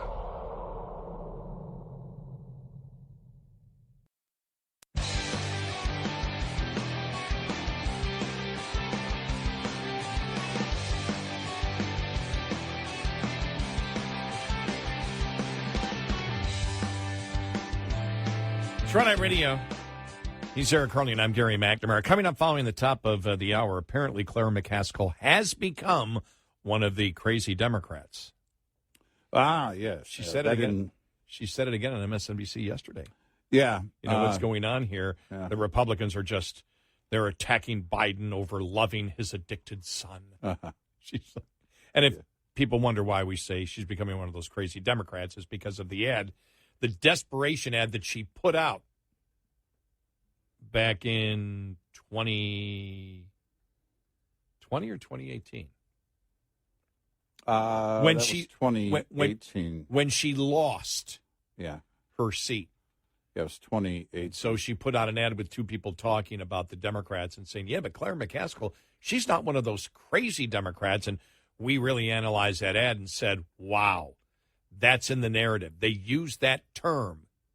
Mm-hmm. They used that term because that was the feedback that they were getting at the campaign. It didn't work for her. No, she lost in 2018. Yeah. Yeah. Wow. That's almost 5 years ago. Almost 5 years ago. Wow. Seems like it's not that long ago.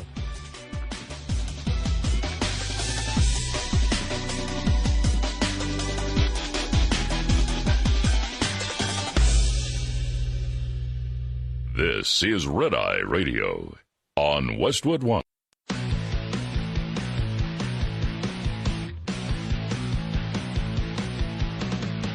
Now, it's Red Eye Radio. Gary McNamara and Eric Harley talk about everything from politics to social issues and news of the day. Whether you're up late or you're just starting your day, welcome to the show. From the Uniden America Studios, this is Red Eye Radio. All across the USA and around the planet, we are Red Eye Radio. I'm Gary McNamara. He's Eric Hurley. Wow. I mean, really nothing on extraterrestrials yesterday. You figure that would have lasted, 48 hours in the news, and it was like, okay, we're done. We'll move on. I think we all know why it went quiet. Say no more. The truth is out there. The truth is in here. Nothing is happening.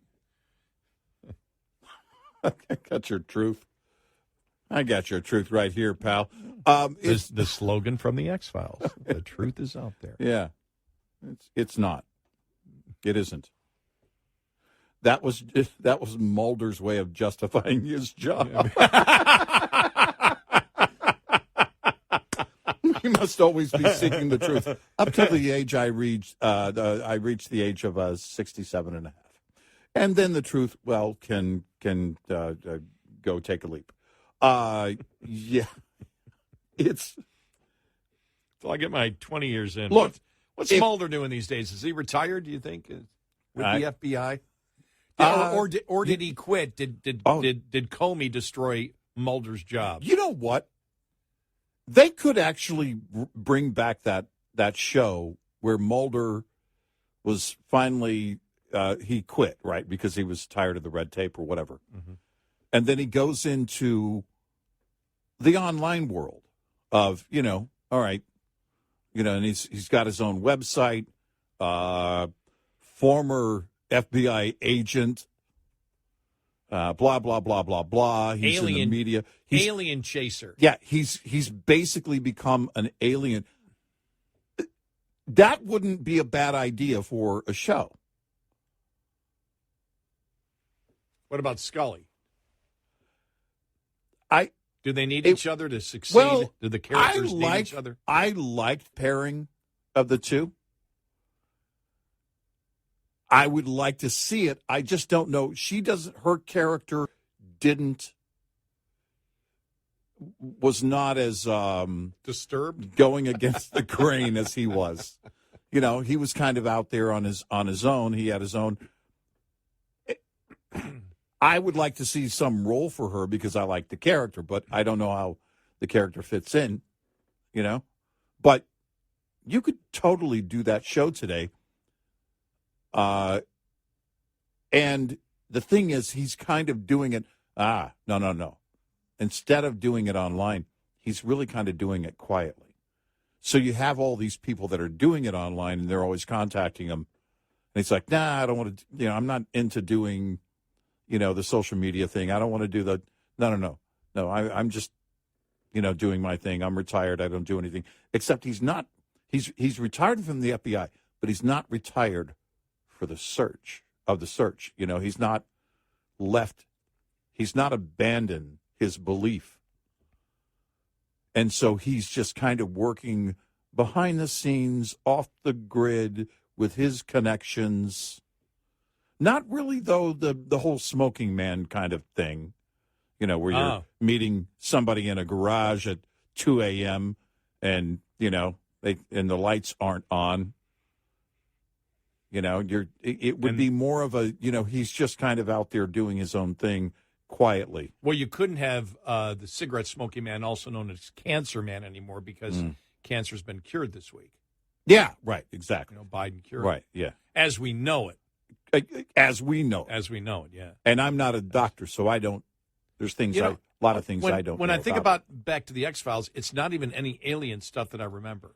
Because I was just thinking about it, and I go, what episodes? No, it's just strange stuff. The episodes I remember is the one, you remember the logging episode where they go into, it has to be somewhere in the Northwest.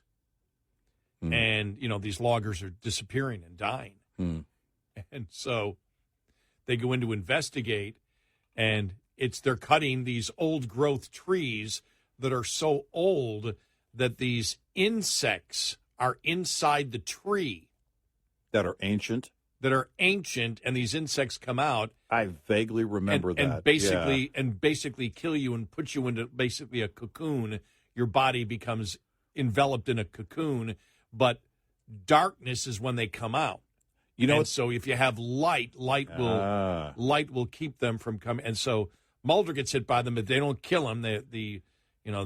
They're able to rescue him beforehand and give him the treatment to bring him back. I seem to recall a conversation we had years ago. For those that don't know, we've been together 18 years together on the air. Yes. And I seem to recall comparing what the show had become, The X-Files, to Night Stalker with Darren McGavin. Oh, yeah. Which I did, yes. Loved that show. Yeah, my mom loved that show. That was the show of shows for me because it was the coolest. Everything was shrouded in mystery. And then it was just over. The episode was just over, and you're like, well, but, and it left you wanting more every week. I love that show. But yeah, I think they could bring back X-Files. And the other one was it was on Native American land, and some Native Americans were being killed, and they didn't know how. Yeah. And it was basically this guy who became a werewolf. Oh, and, yeah, right. And it was an Indian legend and everything else, and it was this guy basically killed everybody. It was but it would only happen every, I don't know, like these murders would happen every 17 years or something. I forgot what the time I span remember of that it was. Okay. And I think, you know why? Yeah. I like those because they both gave the impression, it's the same way that the reason I like Rambo First Blood. They're all supposedly in the Great Northwest. And and the weather is perfect. The weather is perfect. Yeah. It just the cinematography and everything else just reminds me of when I lived in Portland and used to, go hiking and do all that kind of stuff. Right. I mean, where it was always sort of raining or damp or wherever, and you're in the woods. Right. Yeah. And those X-Files episodes came out, I think, when I was living, in Portland at that time, because of the late 90s. So that's I think why I remember those. It's just the certain cinematography of it that got to me. But all right. I think on the whole UFO thing, I think there was more interest in chatter about the story of the family that saw the 10-foot aliens in their backyard. No, you're right. Than there was about the actual testimony from a so-called whistleblower. And the reason I say so-called whistleblower is because the media used that term, but for my definition, you're going to have to bring something tangible, at least one thing, to the claims you're making. Well, if you're going to testify, and that's the thing about this, because that's a great thing. Well, what's the definition of a whistleblower? Yeah. Well, when you look at the whistleblowers that have come forward, for example, you use the IRS whistleblowers. Well, they were part of the investigation. They knew what the evidence was. They had seen, the evidence. They were directly related. This whistleblower was, people told me. Where's the evidence? Did you get any evidence? No. You have any pictures? No. You have anything? Mm-hmm. No. It's just what people have told me, and that's why I think that's sort of viewed as a, supposed whistleblower. That's how I would look at it. Because to me, a whistleblower is somebody who's been directly involved and has seen it. Right. Yeah. Whereas I'm trying to think the source, the informant, technically is not a whistleblower. The informant that knew of that said he knew of the bribe from Burisma and between the Biden family. Well, he didn't come forward as a whistleblower. Right. That's a He source. He was not seeking protection. But the FBI whistleblower knew about it. Yes. So he had met that particular, source, and he was part of the investigation and had seen the 1023 on it. Mm-hmm. So that he had seen parts of the evidence, but this, from what we know, this guy never saw any evidence. It's what other people told him. Right. So yeah, but there was buzz a little bit the day before. I think in anticipation, and then a little bit during the day, but then the Hunter Biden stuff broke. Right. And then it came out the other day that it's on social media like crazy.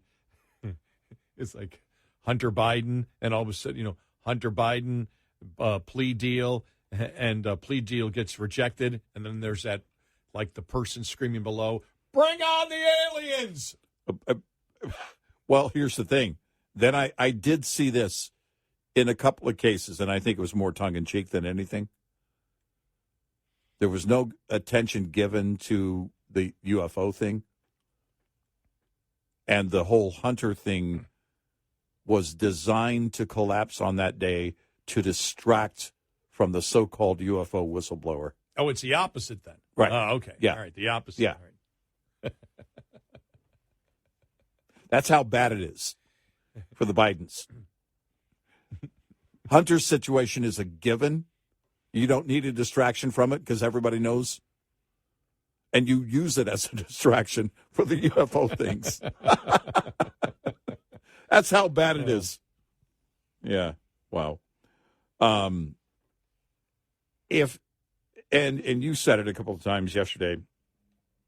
Look, it's not of interest. Unless when the President of the United States shows up with an announcement about UFOs,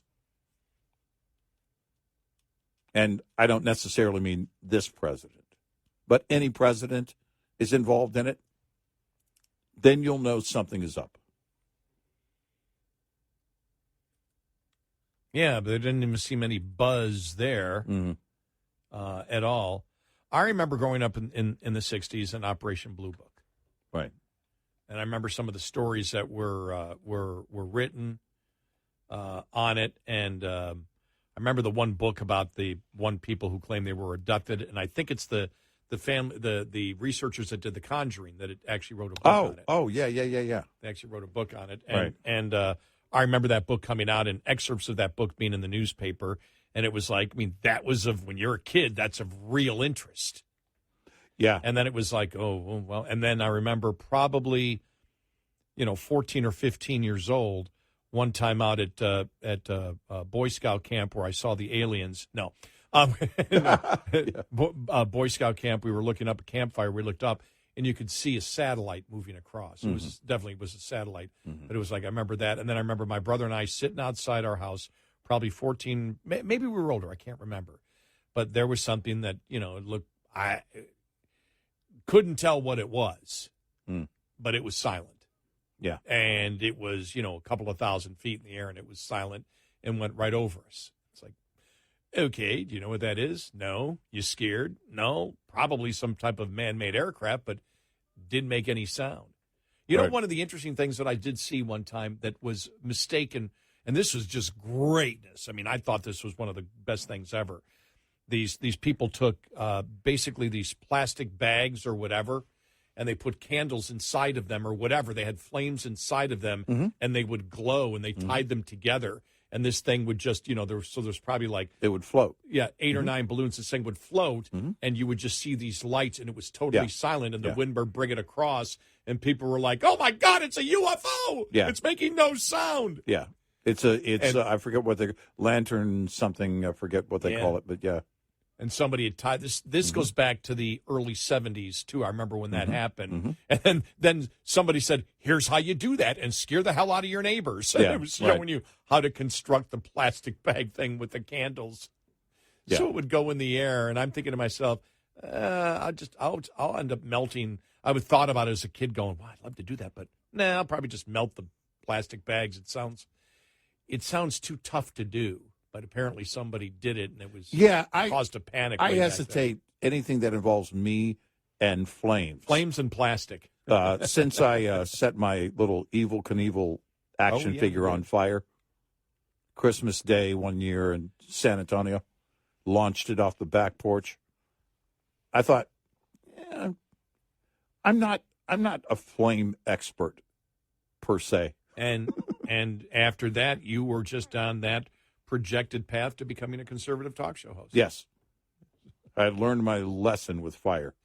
866-90 Red Eye. Hi, I'm Jen Loomis, a transport safety expert at J.J. Keller, and I'm here to share a tip on roadside inspections. At a roadside inspection, inspectors may ask to see supporting documents. A supporting document is a document generated or received by a motor carrier in the normal course of business that can be used by law enforcement to verify a driver's logs. These documents can include bills of lading, itineraries, schedules, or equivalent documents that indicate the origin and destination of each trip. They can also include dispatch or trip records, expense receipts related to on-duty/not driving periods, including receipts for meals, lodging, and fuel, electronic mobile communication transmitted through a fleet management system, and payroll records, settlement sheets, or equivalent documents that indicate payment to a driver. Drivers using paper logs must also keep toll receipts. Supporting documents must contain the driver's name, carrier assigned identification number or vehicle unit number that can be linked to the driver, the date, the name of the nearest city, town, or village, and the time.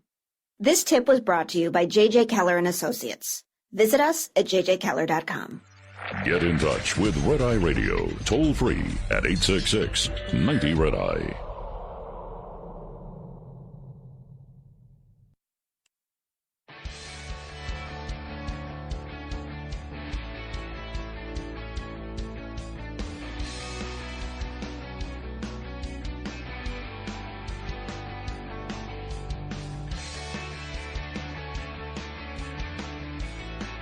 It's Red Eye Radio. He's Eric Carney, and I'm Gary McNamara. You ready for this? Karine Jean-Pierre yesterday being asked this question, okay? Because I'd seen early when I woke up, Jonathan Turley was saying, okay, don't be surprised if this happens. Joe Biden pardons his son and then resigns. We talked about it yesterday. Yes, we did. Tongue-in-cheek, I asked the question, wow, if there were only someone that was powerful enough to pardon him. Yep. And so the question came up yesterday. Okay. To her. You ready? All right. Let's hear it. Okay, we go back to the first question of the briefing. I know you said not a lot's changed since yesterday and that it's a personal matter, but from a presidential perspective, is there any possibility that the president would end up pardoning his son? No.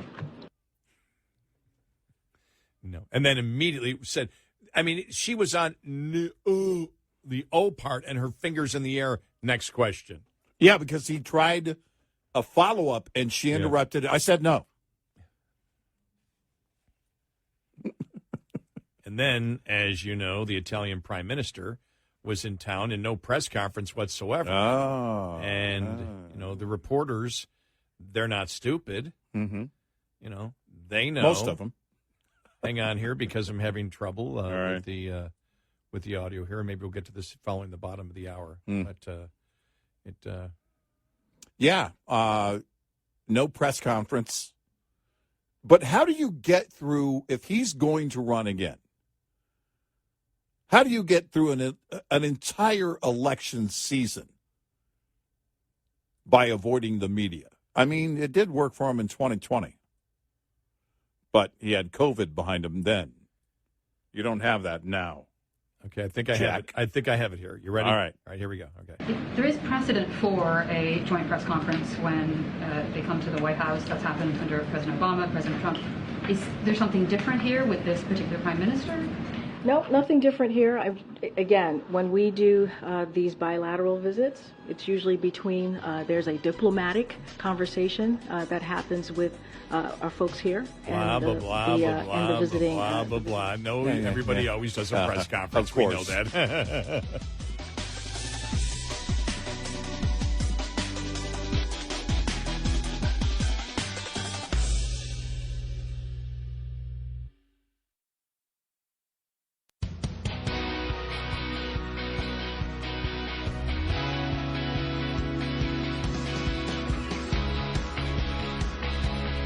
You're listening to Red Eye Radio from the Uniden America Studios.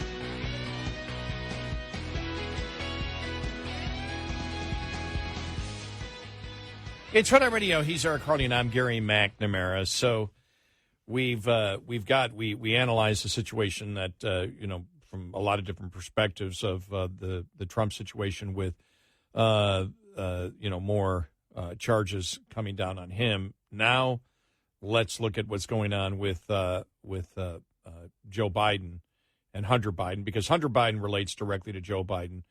I listened to Karine Jean-Pierre yesterday, and she's just, giving anytime they ask about Hunter Biden, it's a personal thing, it's a personal thing, it's a personal thing, it's a personal thing.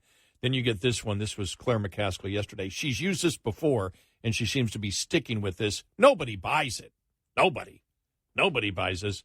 But here's Jen Psaki asking Claire McCaskill about the situation and the way also Republicans are looking at the entire Hunter and Joe Biden situation. What accusations and arguments do you think they're going to make, given this didn't go exactly as planned today?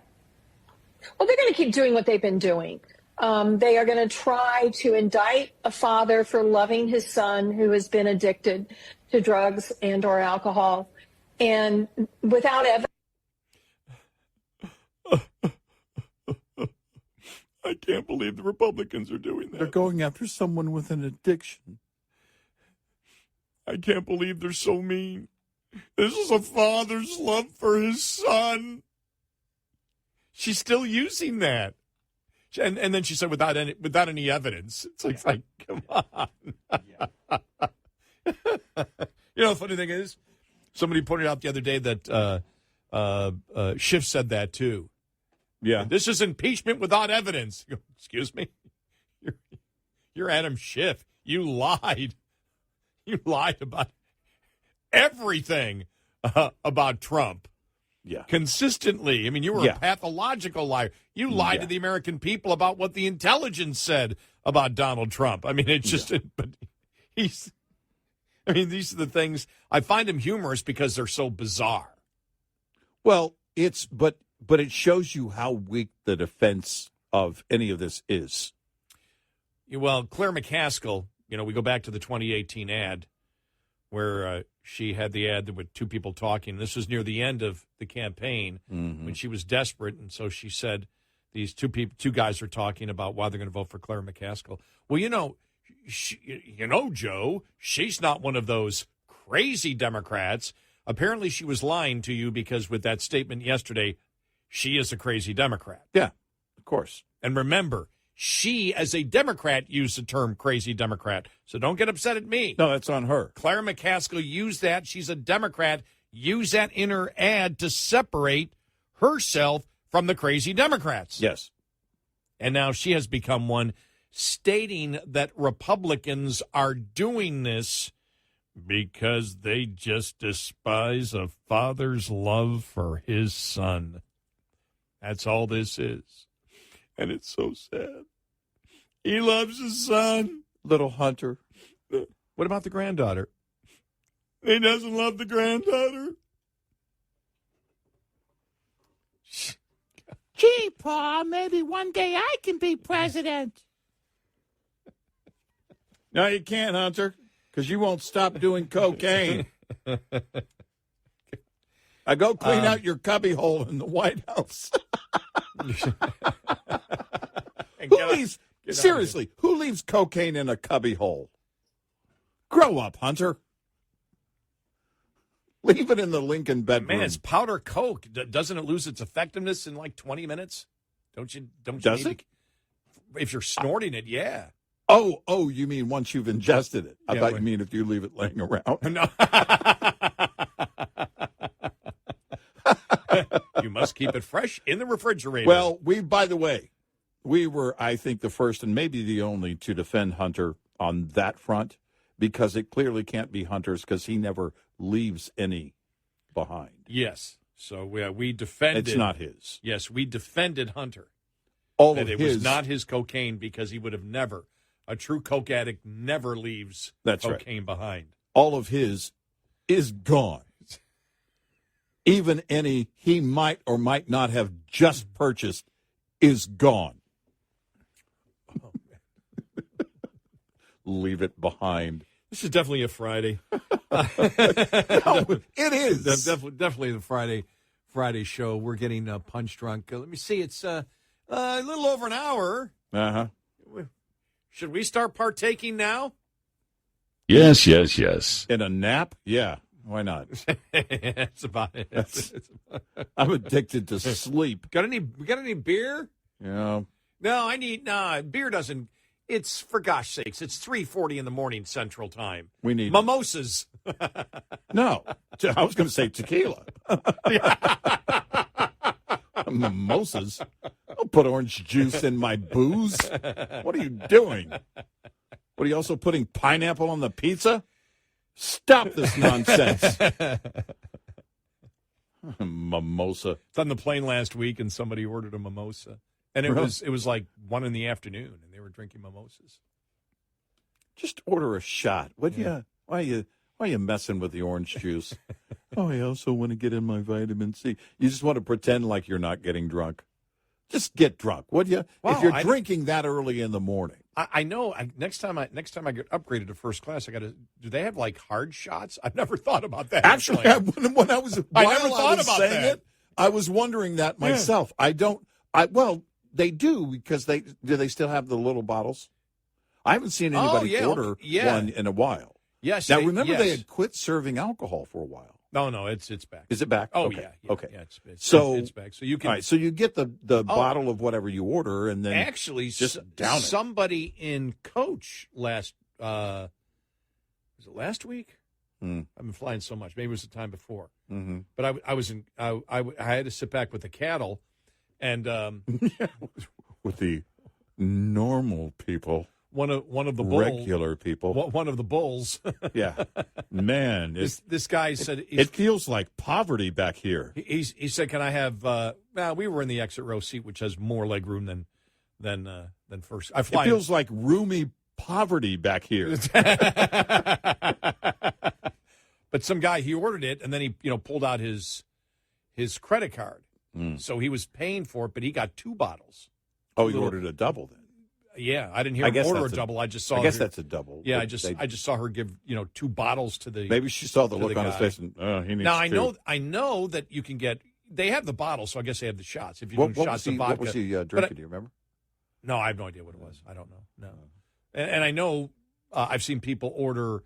What is it? Not Kahlua. What's the other? Bailey's and coffee in the morning. Yeah, that, but I don't know. And I know they've got vodka, but do they have like what I'm talking about is the shots? Like, can you get Jägermeister?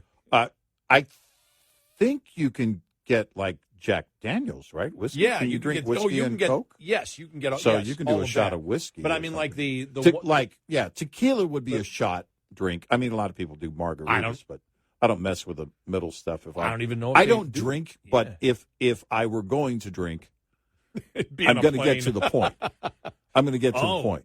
I mean, I don't want the sugar. All right, it's bad for you. So,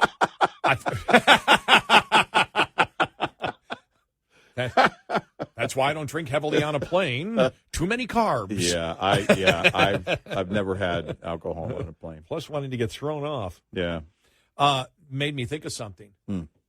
This got my. You want to talk about since we've talked about everybody's high. You want to talk about a natural high. So I actually was videoing it from my buddy Jerry. For him, I'm like, because he was like, because I get their free Wi-Fi because of T-Mobile, which by the way is the best. Forget about alcohol on the plane. Free Wi-Fi is it for me. Yeah, I love it. That's just, and I'm T-Mobile, and now all of every single one, even because there were a couple of systems of Wi-Fi in America that didn't take T-Mobile. Now they all do. Yeah, and it's great. Yeah. So I'm like, okay, let me just send him a message on WhatsApp. So I'm saying, okay, here we are, getting ready to land. Oh boy, we're not landing. Oh boy, we're going up. Oh, and we went up and around. We were landing. Aborted the landing because of the wind. Because of the turbulence. When they were bringing in, the turbulence got real, and it was a beautiful sunshiny day. Yeah, but sometimes you can have it because there's so much heat. Yeah, and so the turbulence was really low, and the pilot explained, he goes, no big deal, but the turbulence was hitting us so low that you don't take the chance that the plane's going to be unstable at that low. So they came up and around, and then that's where, when you take off, you go down the runway and you take off and everything else, but where I've always known, because it's the second time I've been in aborted takeoff. The other time was in Portland, Oregon, one time landing at night, and the other plane was still on the runway. Yeah. And those are the 2 times. Now, I've flown in the F-16 with the Thunderbirds, and I mean, that's just mind-boggling. But when you see, and I was in an A321 Airbus, which is pretty big, probably fits about 150 people. That thing it first gently went off, and then it took an angle up.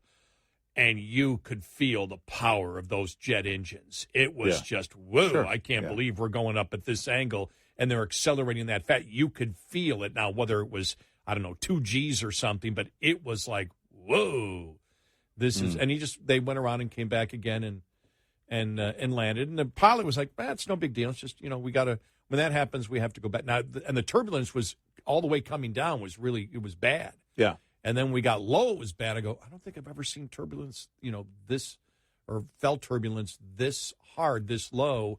And then I realized, he's not landing.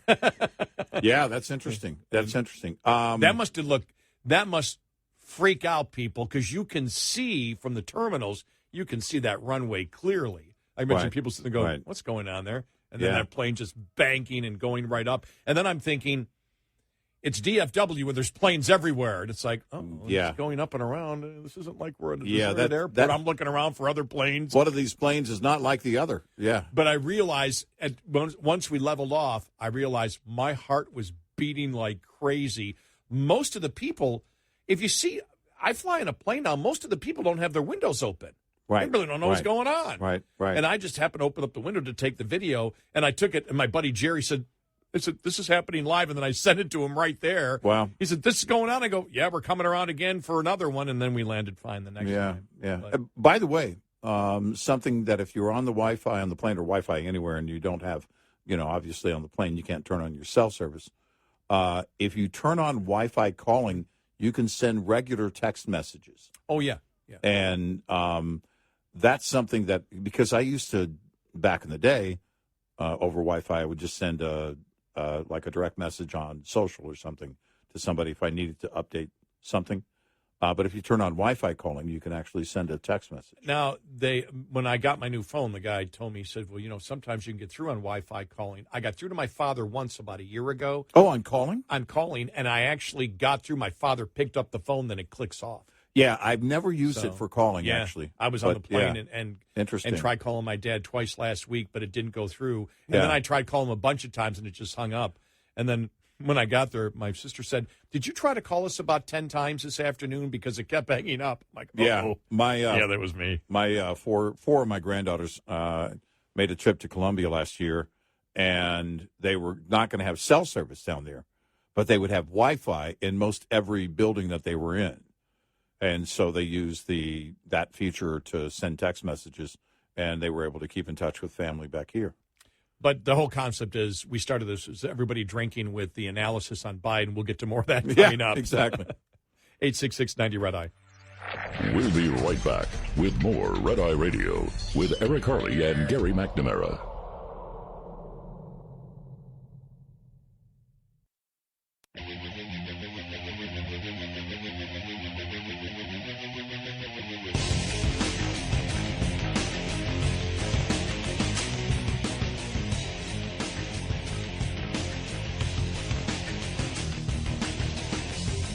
It's Red Eye Radio. He's Eric Harley, and I'm Gary McNamara. Yeah, so the thing that I wonder is, where's this going to go? The Karine Jean-Pierre can't answer 90% of the questions. Yeah. And it's getting to be really interesting, because then you have today and what may come out today. Look, one of the things that came out yesterday is that they're catching the administration now in two lies. The one that their message has always been the same, when obviously they're no longer saying that the president didn't know anything about his son's business dealings. They're saying he never did business with his sons, and we've been consistent on that. Well, that's a lie. That is a lie. And the other thing, the other lie that came out that Biden said is nobody in his family ever made money from any place in China. And Hunter Biden admitted before the judge he made over $600,000 from one company in China. Right. And I'm like, whoa. And so it just and that was yesterday. And so, it just keeps building up. Then who knows what they may come out with today. I know they've added the number. I did see this from Comer yesterday. It's now, the number was like 150-something SARS. Now it's like over 170. And I noticed that yesterday when he said 170 something. And then you've got on Monday, Devin Archer is going to be testifying that Joe Biden actually was put on the phone and talked to many of the people that gave Hunter money. Yeah. And the plea deal is still up in the air. Yeah. Wow.